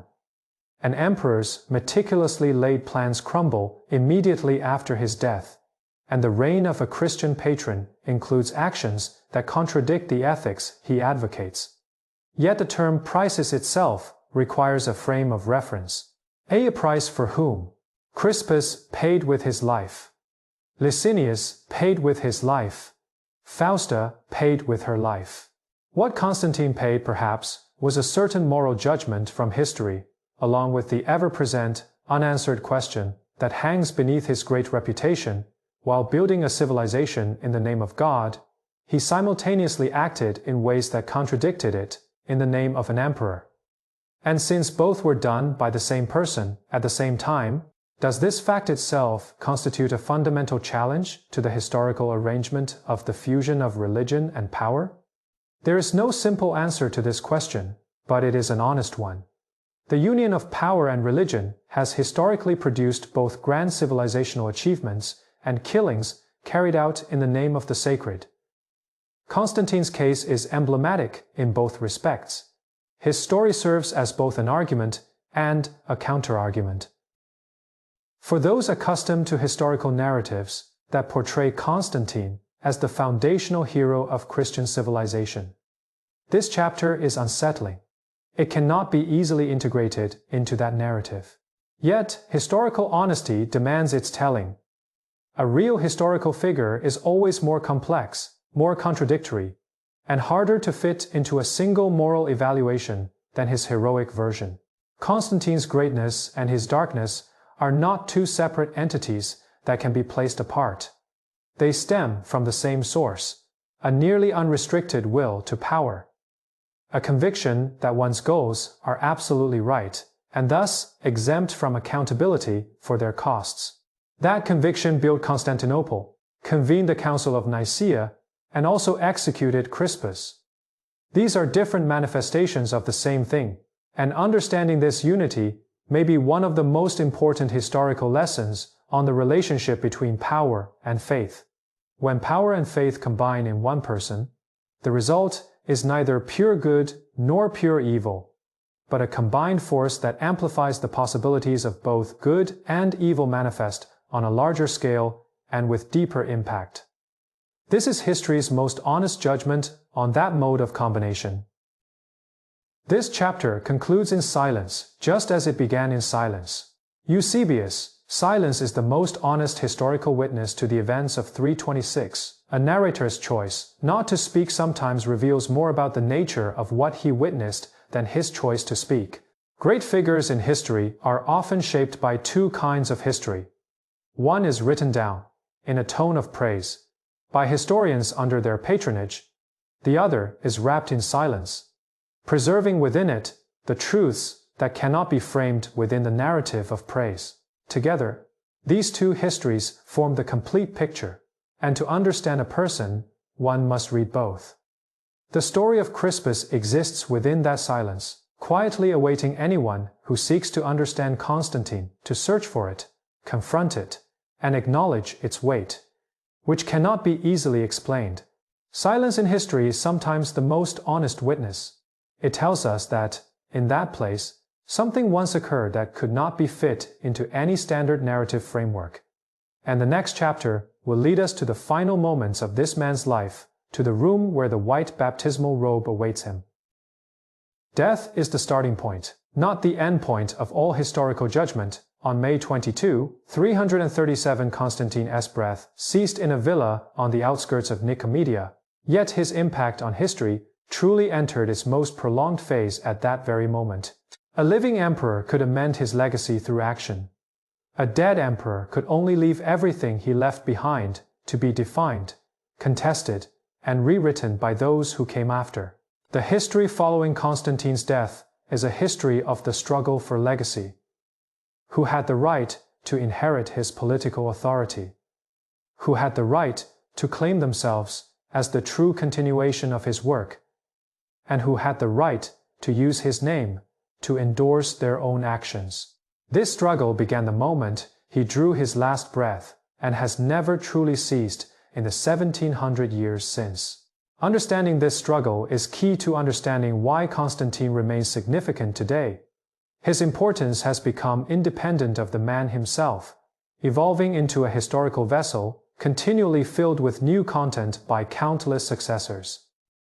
The first event that occurred within months of his death set the tone for the nature of the subsequent struggle over his legacy. His 3 sons and their supporters forcibly purged the other heirs he had deliberately preserved. Dalmatius, Constantine's nephew, who had been granted the title of Caesar, was killed. Licinianus, the son of Licinius, despite posing no political threat, was killed, several generals and officials were also purged, with records indicating that approximately 12 male relatives perished in this purge. This bloody power restructuring was carried out by Constantine's sons under the pretext of the army spontaneously purging treacherous officials, while behind the will of the army lay clearly well-coordinated court machinations. Within the first month of Constantine's death, his legacy was used to endorse a massacre he would never have sanctioned. This paradox would repeat itself throughout subsequent history. The transmission of power has never been about the transfer of substance. What is passed down are the titles and frameworks, while the content filled into them is determined by the will of the successors. This rule has almost no exceptions in human history. The three sons, Constantine II, Constantius II, and Constans, divided the empire among themselves, and soon plunged into war with one another. In 340, Constantine II was defeated and killed in a conflict with his younger brother Constans. In 350, Constans was overthrown and slain. By 361, Constantius II became the sole emperor, but he died that same year, passing the throne to Julian the Apostate, a man who had secretly maintained polytheistic beliefs within the Christian court. Upon ascending to power, Julian immediately declared the restoration of traditional religions to legal status, attempting to reverse the entire religious order established by Constantine. Julian's reign lasted only 2 years, 361–363. But his emergence served as a reminder to all that what Constantine had built was neither politically stable nor religiously irreversible in the 2 decades. Following his death, the persistence of a legacy is never a given. Julian's failure was both a historical accident, his premature death on the battlefield cut short, a policy direction that might have endured, and a historical inevitability. Christianity had taken root so deeply within imperial society that it could not be uprooted by 2 years of policy reversal. The true irreversibility of a legacy lies in its embedding within the interests and identities of too many people. The failure of Julian, who died in the Persian campaign of 363 and was succeeded by a Christian general, marked the point of no return in the process of Christianization. No subsequent Roman emperor ever seriously attempted to return the empire to a polytheistic framework. Theodosius I, who ascended the throne in 379, was the emperor who pushed Constantine's direction to its logical conclusion. In 380, he issued the Edict of Thessalonica, declaring Nicene Christianity the sole legitimate religion of the empire and branding all other beliefs as heresies. From 391 to 392, he enacted a series of decrees prohibiting all public polytheistic sacrifices, from tolerance to sole legitimacy, and from sole legitimacy to comprehensive prohibition. This trajectory began with the Milan Declaration of 313 and took nearly 80 years to reach its end. Constantine opened the first door, and Theodosius closed the last. The 80 years between these two figures represent a gradual history of religious policy, with each step building upon the previous one, making the next step easier and more natural. Great transformations in history rarely occur through a single dramatic moment. They usually manifest as a series of seemingly ordinary steps that only in retrospect reveal what they collectively achieved. Constantine's legacy left profoundly different imprints on Eastern and Western Christian traditions. In the Orthodox tradition, he was canonized as a saint, honored with the title the Great and equal to the Apostles, while his mother Helena was also sanctified. Each year on May 21, the Orthodox Church celebrates the feast of Saints Constantine and Helena, placing them among the highest ranks of saints. Within this tradition, the Council of Nicaea is understood as a historical manifestation of the Holy Spirit working through the emperor. The vision of the Milvian Bridge is regarded as a definitive divine revelation and his model of church. State integration is seen as the ideal form of a Christian empire.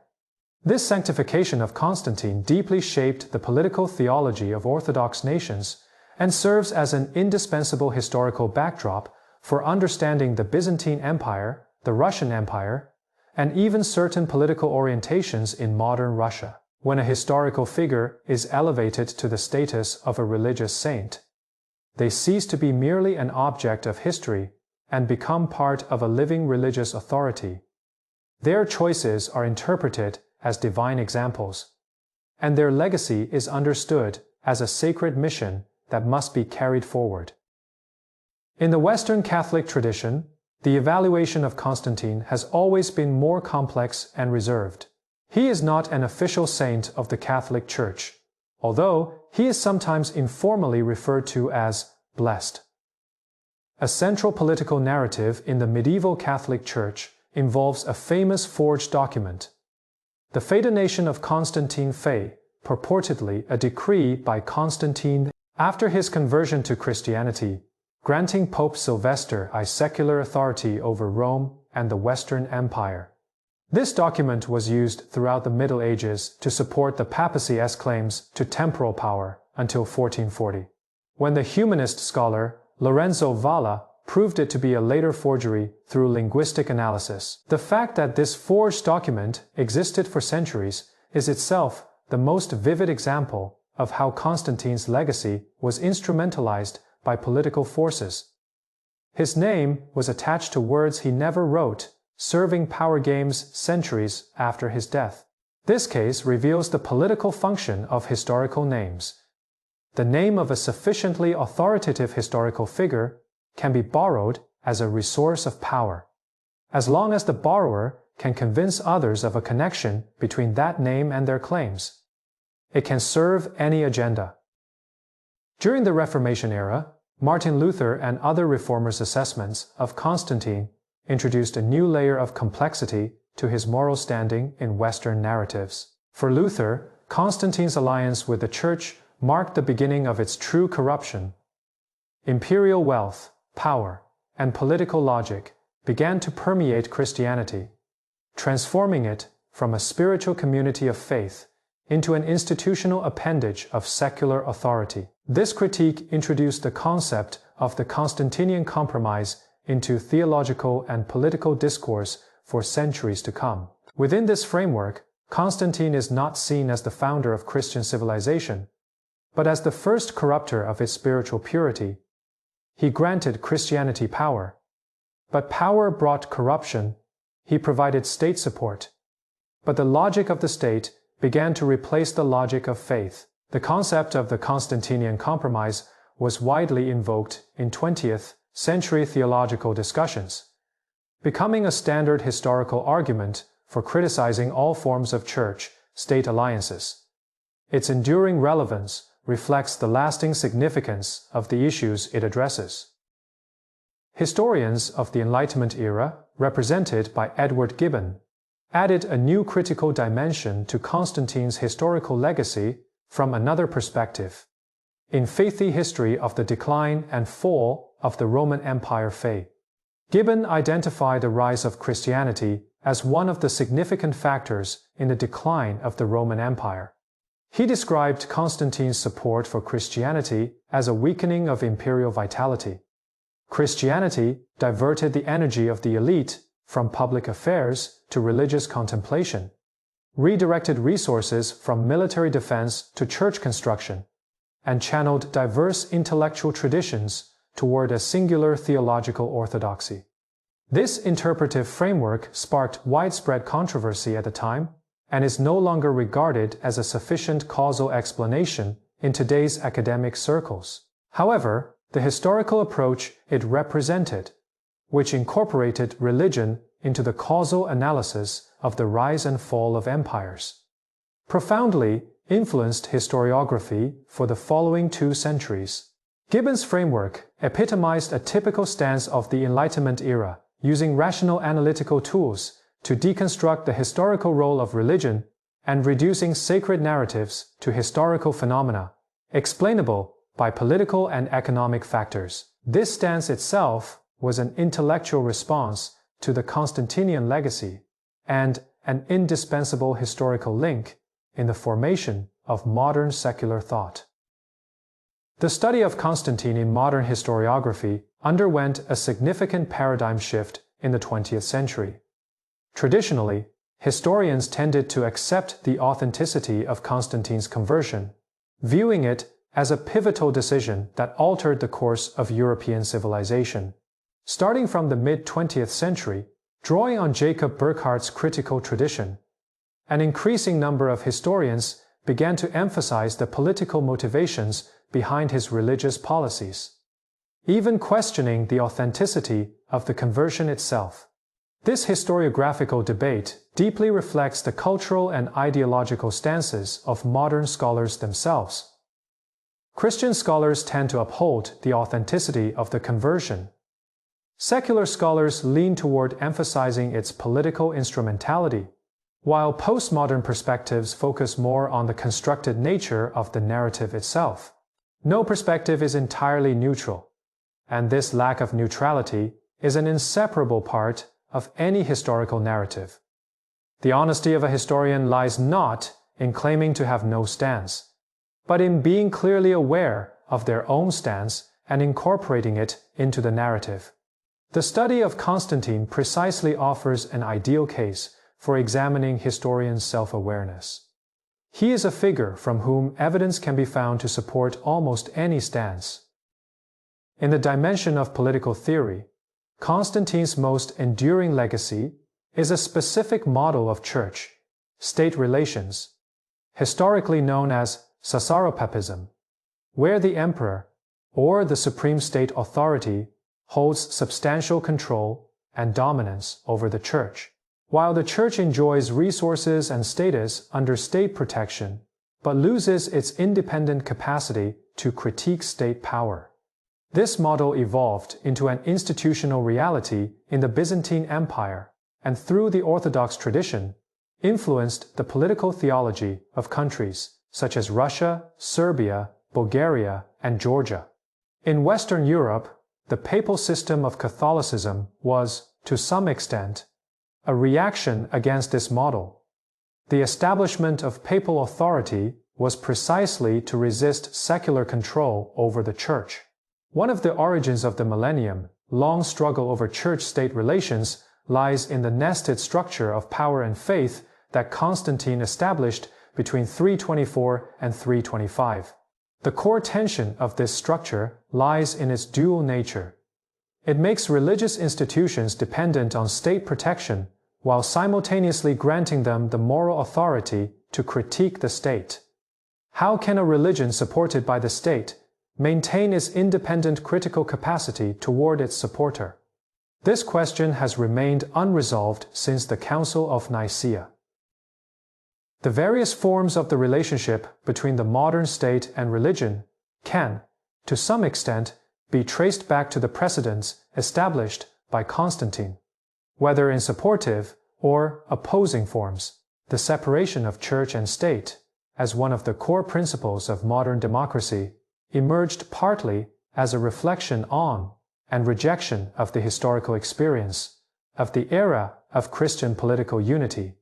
Religious tolerance, as a political value, requires the historical memory of religious intolerance to be cherished. The separation clause in the First Amendment of the U.S. Constitution and the principle of religious neutrality in secular European states can both be understood as historical rejections and responses to the Constantinian arrangement. At the same time, nations and civilizations that still maintain some form of fusion between religion and state, whether those with orthodox traditions or variants of Islamic theocracy, can also be traced back to different attempts to address the same set of historical issues. Each model of church-state relations is a response to the same fundamental questions under specific historical conditions, questions that were first posed in the most dramatic way in the 4th century Roman Empire, and initially answered through the specific decisions of a particular emperor. The title, Constantine the Great, is itself a product of legacy politics.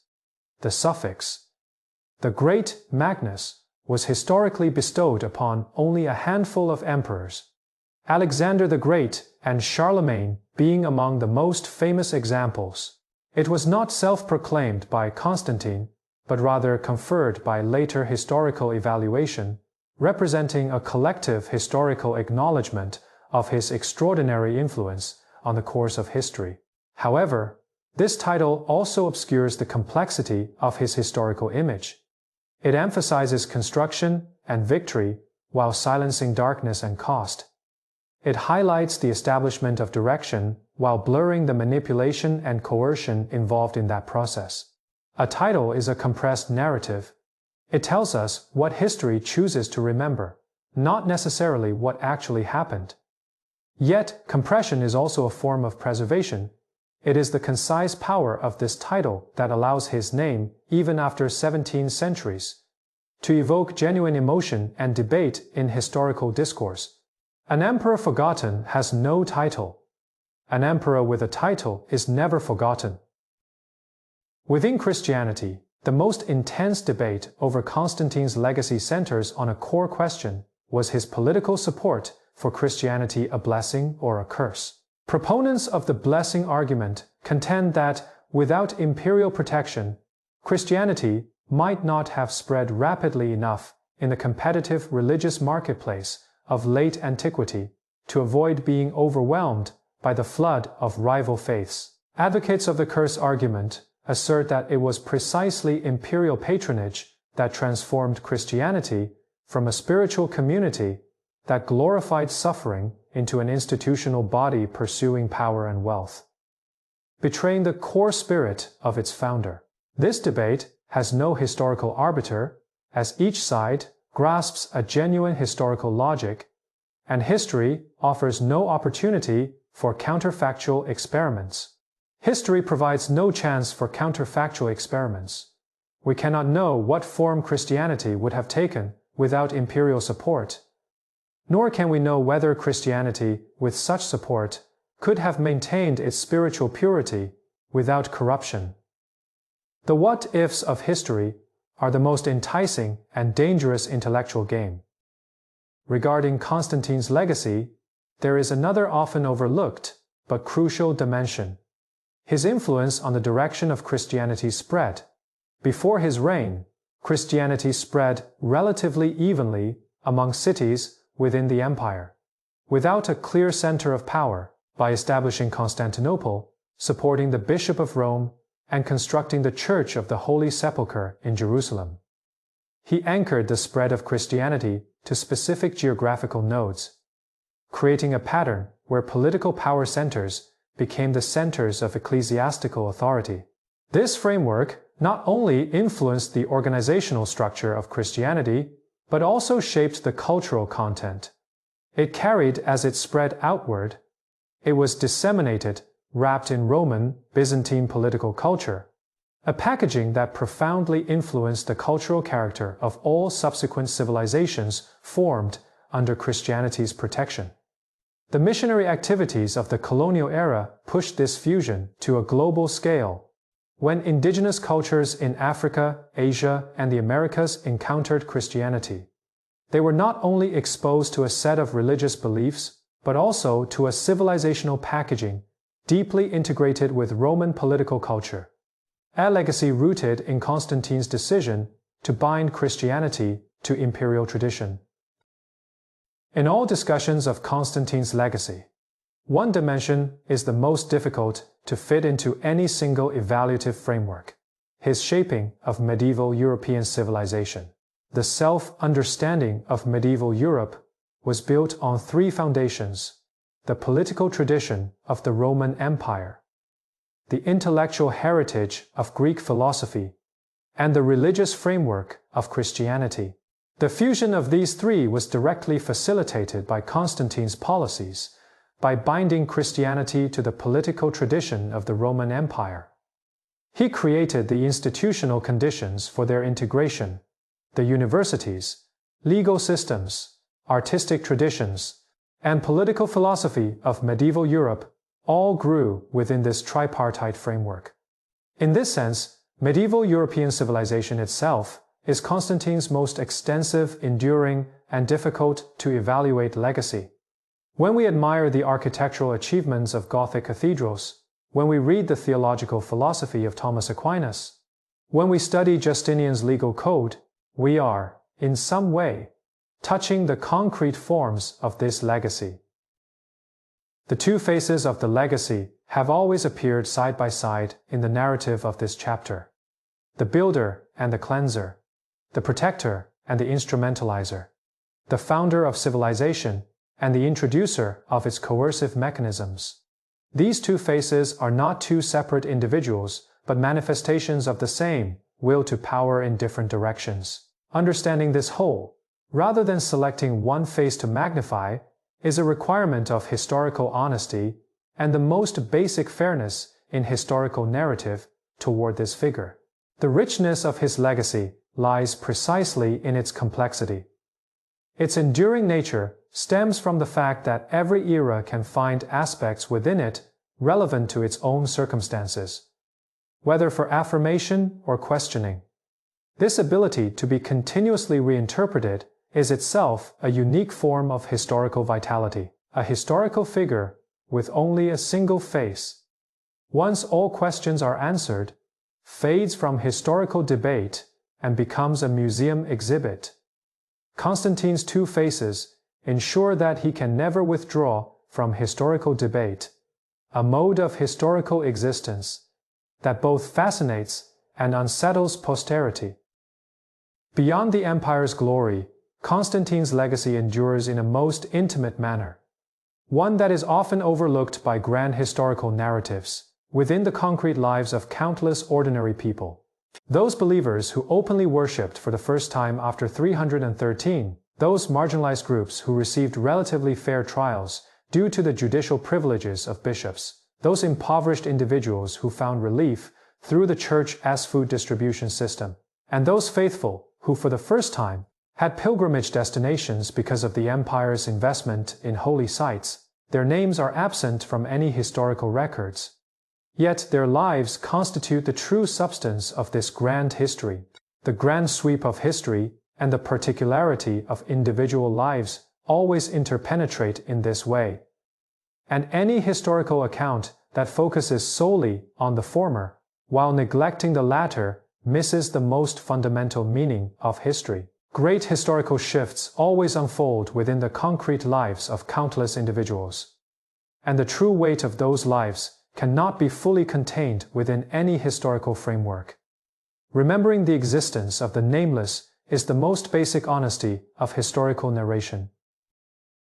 The ultimate measure of a legacy is not the evaluation of historians, the judgment of theologians, or the citation of historical precedents by politicians.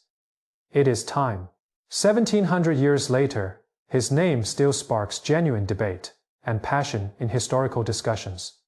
The city he founded, though renamed, remains a pivotal point for understanding the history of Middle Eastern civilization.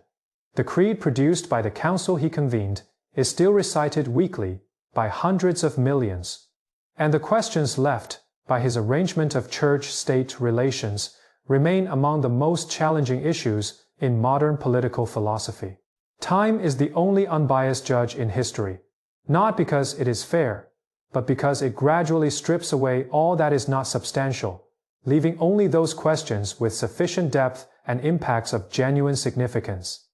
What Constantine left behind has not yet been fully stripped away by time, and as long as it remains, telling his story continues to hold meaning, not only to understand him but to understand ourselves and the unavoidable complexities of our relationship with power, faith, and historical legacy. This is precisely the final response the next chapter seeks to offer. We begin with a question. The overarching theme of this documentary is introduced in the very first chapter. What happens to an entire civilization when an emperor believes he has been chosen by God?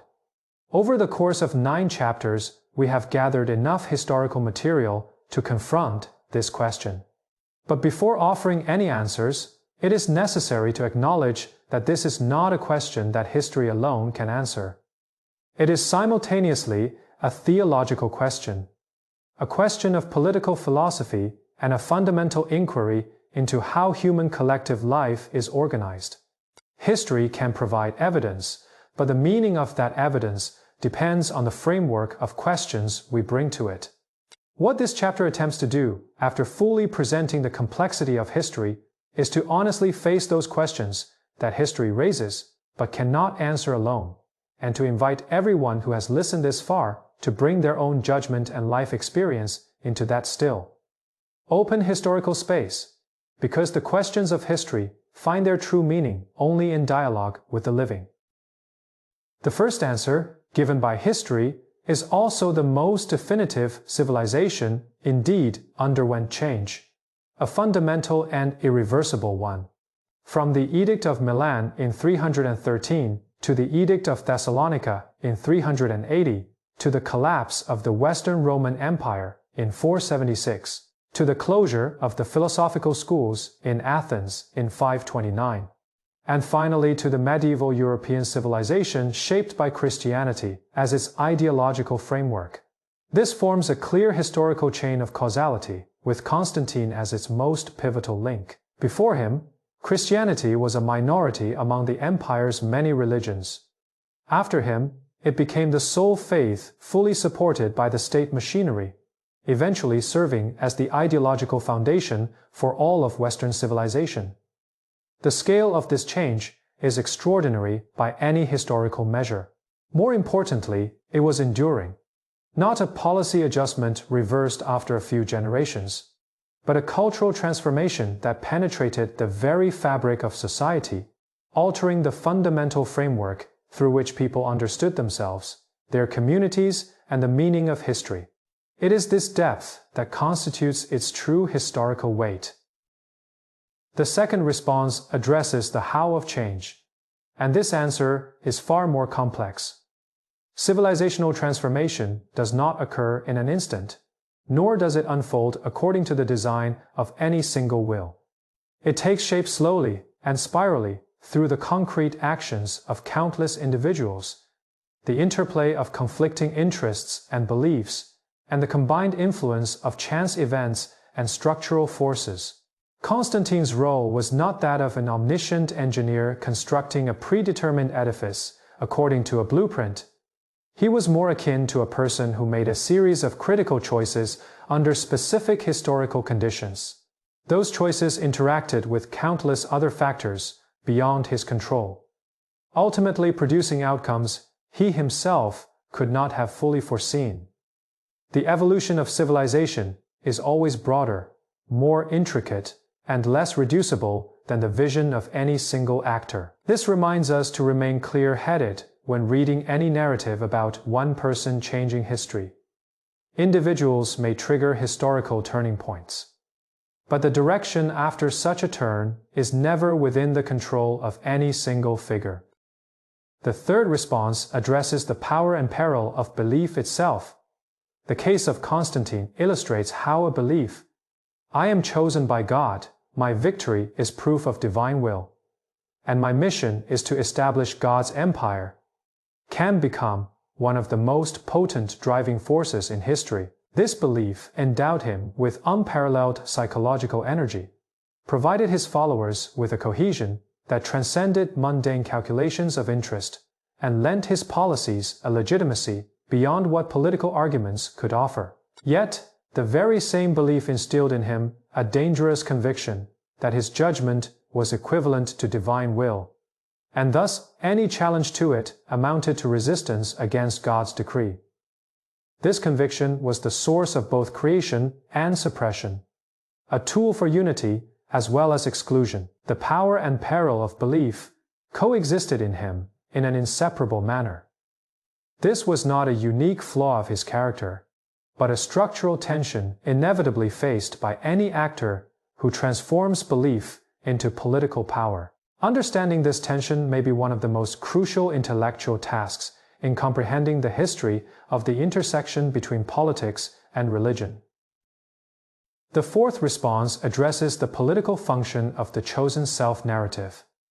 Throughout history, many rulers have claimed, in various forms, to possess divine authorization from the mandate of heaven, from Allah, from God, or from the inevitability of history.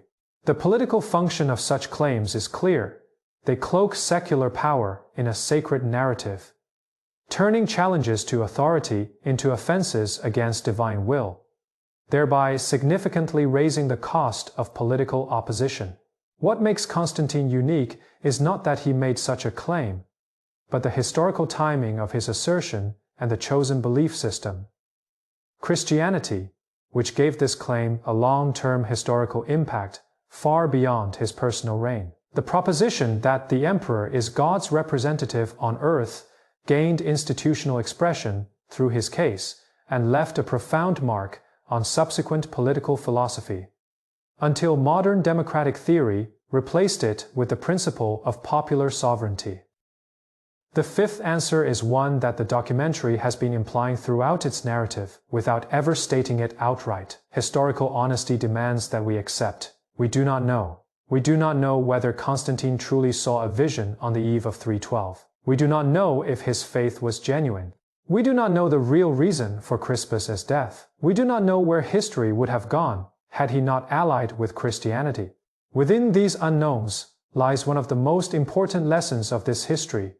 There will always be a chasm between the narratives of power and the truths of history, and bridging this gap requires not more certainty, but greater tolerance for uncertainty. The ability to continue thinking amidst uncertainty, rather than filling the void with false certainties. This is the most crucial training that historical thinking offers us. In an era where we are bombarded daily with voices demanding either or choices, the value of this training far surpasses any specific historical knowledge itself. Beyond all these answers, there is one question that this documentary attempts to leave with the audience, rather than trying to answer on their behalf. What does the narrative of the emperor being chosen by God mean for us today? We live in an era where most modern democracies have institutionally achieved the separation of church and state. Yet, we also live in a time when a sense of divine mission continues to drive political behavior in various forms. Whether expressed in the name of religion, historical inevitability, national destiny, or ideological correctness. What has changed is the language, but what remains unchanged is the psychological structure that grants transcendent authority to the will, to power of individuals or groups.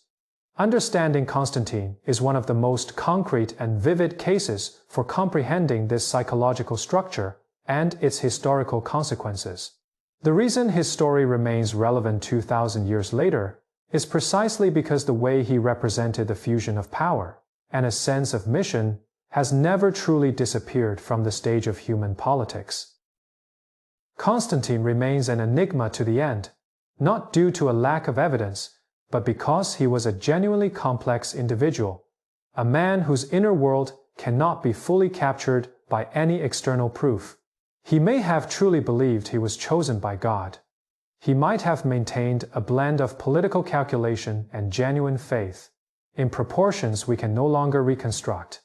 Or he could have genuinely changed over time, creating an inner distance between his younger and older selves that cannot be bridged by a single narrative.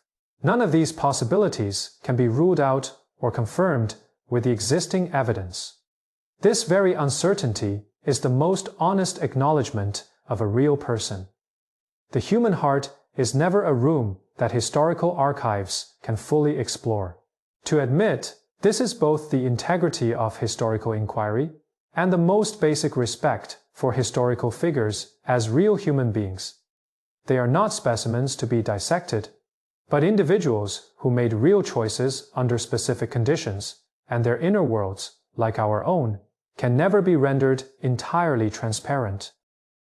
At the conclusion of this documentary, let us return to that initial scene. A young general in the winter outside York watches as his father takes his last breath and is promptly proclaimed emperor by his soldiers. At that moment, in his early 30s, he faced the most uncertain future of a vast empire, holding in his hands an army that supported him, and a story that had just begun. He did not know where this story would lead. he did not know that 20 years later, he would preside over the inauguration of a city named after him, that a creed to be recited for 2 millennia would be written under his witness, or that more than 1,000 years later, people would still debate what truly lay in his heart. All he knew was that, in that winter, he needed to survive to win the next war, and to ensure his name endured amid the chaotic politics of the empire. He succeeded more thoroughly than anyone could have anticipated. The ultimate paradox of history is most vividly illustrated in the story of Constantine. Decisions that alter the course of civilization are often made without the decision makers fully understanding their consequences. On the eve of the Battle of the Milvian Bridge, whatever transpired, he could not have known it would become a turning point for civilization. At the Council of Nicaea, whatever his motives, he could not have foreseen that it would produce a document still recited by hundreds of millions 2 millennia later. When marking the boundaries of his city by the Bosporus, he could not have imagined that it would dramatically change hands 1100 years later, and still be invoked in political rhetoric on another continent 5 centuries. After that, pivotal decisions in history are always made under conditions of incomplete information and an unknowable future, which is precisely why history remains so captivating. It is always larger than anyone living through it can perceive. Civilization is the collective product of countless small decisions made by many and a few pivotal decisions made by a select few. Constantine made those pivotal decisions, but what he could not do, and what no single individual can do, is control how those decisions would be understood, utilized, distorted after his death, and how they would continue to shape the realities of people's lives 2 millennia later, even among those who do not know his name. This inability to control consequences is a shared condition of all historical actors, and is one of the fundamental reasons for the existence of historical research. We study history partly to understand where the world we live in comes from, thereby gaining a clearer awareness of its origins, rather than continuing to live under its influence in ignorance. Knowing where we come from does not tell us where to go, but it makes us less naive about our circumstances when choosing a direction. Perhaps the most significant question Constantine leaves for history is not about himself, but a universal one concerning the relationship between power and faith. When an individual holds the power to alter the course of civilization and believes their actions are divinely sanctioned, what mechanisms can effectively constrain such a combination? This question was not satisfactorily answered in Constantine's time, nor has it been fully resolved in the 17 centuries that followed.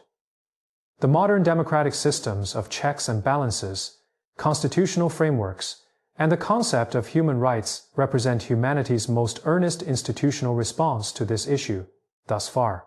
Yet, whether these institutions are sufficient and effective in the face of various forms of divine mission remains a question each era must confront anew, not one that has been resolved and archived in history. History teaches us that the effectiveness of institutions must be upheld by every generation. It does not perpetuate automatically. This documentary on Constantine adopts a specific narrative approach, striving for honesty within the bounds of historical evidence, clearly marking uncertainties where historical materials are insufficient to support definitive conclusions, and presenting complexity rather than reducing the figure to a single judgment when evaluating him. This narrative style comes at a cost.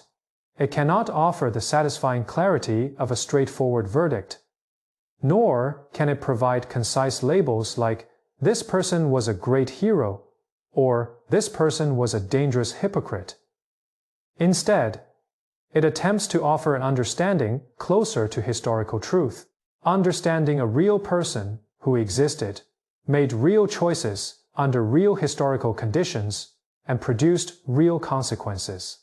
The complexity of those consequences deserves to be understood and responded to with equal complexity, rather than being dismissed with simplified praise or criticism. This insistence on complexity is both intellectual honesty and genuine respect for history and historical figures. Finally, we return to that simplest yet most difficult question. Who exactly was he? History has given us fragments of the answer. A military commander who maintained calm judgment under extreme risk. A strategist who combined political intuition with long-term vision. An emperor with no inherent moral constraints on the use of power. A religious policymaker who, to some extent, genuinely embraced the faith he promoted. A builder who transformed personal will into material reality. A man who made dark decisions at the pinnacle of power that his era could not forgive or judge. And a historical symbol whose legacy is still contested today. All these answers are true, all are partial, and all point to the same real yet elusive figure. This elusiveness is not a failure of historical research. On the contrary, it represents the highest achievement of historical research when it honestly confronts its own limitations, acknowledging that the subject cannot be fully reduced is the starting point of understanding, not the end. In Istanbul, once Constantinople, on the eastern edge of the Mediterranean, there stands a museum today. It houses artifacts from the Byzantine era, golden icons, fragmented marble column bases, and the faint profiles on ancient coins. On those coins, one might glimpse a profile, a high-bridged nose, a resolute jaw, and a gaze fixed forward. That profile is no longer a memory of any living person, but a historical remnant, a metallic outline left behind after time has stripped away most of its substance. Yet, that outline is briefly observed by millions of visitors each year before they move on. This act of observing and moving on is history's ultimate arrangement for all of us. We are remembered, then forgotten, and perhaps, in some display case, in some residual form, occasionally touched by the gaze of a stranger. This is the universal fate of human existence, where emperors and commoners are, in essence, no different. But in that moment between looking and turning away, there is a brief instant where the visitor might think, this person once lived, once made decisions that changed the world. Once sat in a camp before dawn, not knowing what tomorrow would bring. Once was remembered on the ruins of a city built 1,000 years ago. In that fleeting imaginative encounter, history fulfills its most fundamental purpose. It allows people from different eras, across the expanse of time, to briefly share a perception of the human condition. History is not a warehouse storing facts of the past. It is a medium that makes dialogue between the past and the present possible. And a good historical documentary, from the very beginning, strives to be such a medium, not to provide answers, but to open a dialogue, allowing every viewer to take away something of their own from that conversation.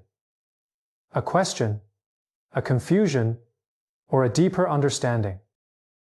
On May 22, 337 AD, Emperor Constantine passed away near Nicaea shortly after his baptism, dressed in white baptismal robes. In 313 AD, 24 years before his death, he signed the Edict of Milan, which allowed Christianity to exist openly. In 312 AD, 25 years before his death, he achieved a decisive victory at the Milvian Bridge. These three dates are the most solid coordinates of this history, the fixed core around which all debates unfold. Between these three coordinates lies the life of the man we have followed through 10 chapters, the questions we have analyzed, debated, and left unresolved, and the enduring human mystery that remains open where historical records end. We carry these questions and that mystery with us as we continue to live. This is not a failure, but the most honest gift history offers us. It does not provide easy answers, only real questions, and the materials needed to ponder them. The rest belongs to everyone willing to think. When an emperor believes he is chosen by God, an entire civilization transforms. That transformation contains light, construction, and a belief system that lasted 2 millennia. It also contains darkness, coercion, and oppression, carried out in the name of the divine. Light and darkness are not two separate legacies, but two sides of the same legacy. The maturity of history lies in our ability to see both sides simultaneously, without having to affirm one by negating the other, or criticize one by erasing the other. This capacity for simultaneous perception is one of the most important gifts history offers us. And a gift requires the active acceptance of the recipient to truly become theirs. Thank you for walking through this history. Its questions now belong to you as well. The ultimate meaning of history does not lie within history itself, but in those who continue to live with its questions. Constantine is long gone, but the questions he left behind remain, and as long as these questions are taken seriously, he lives on in another way.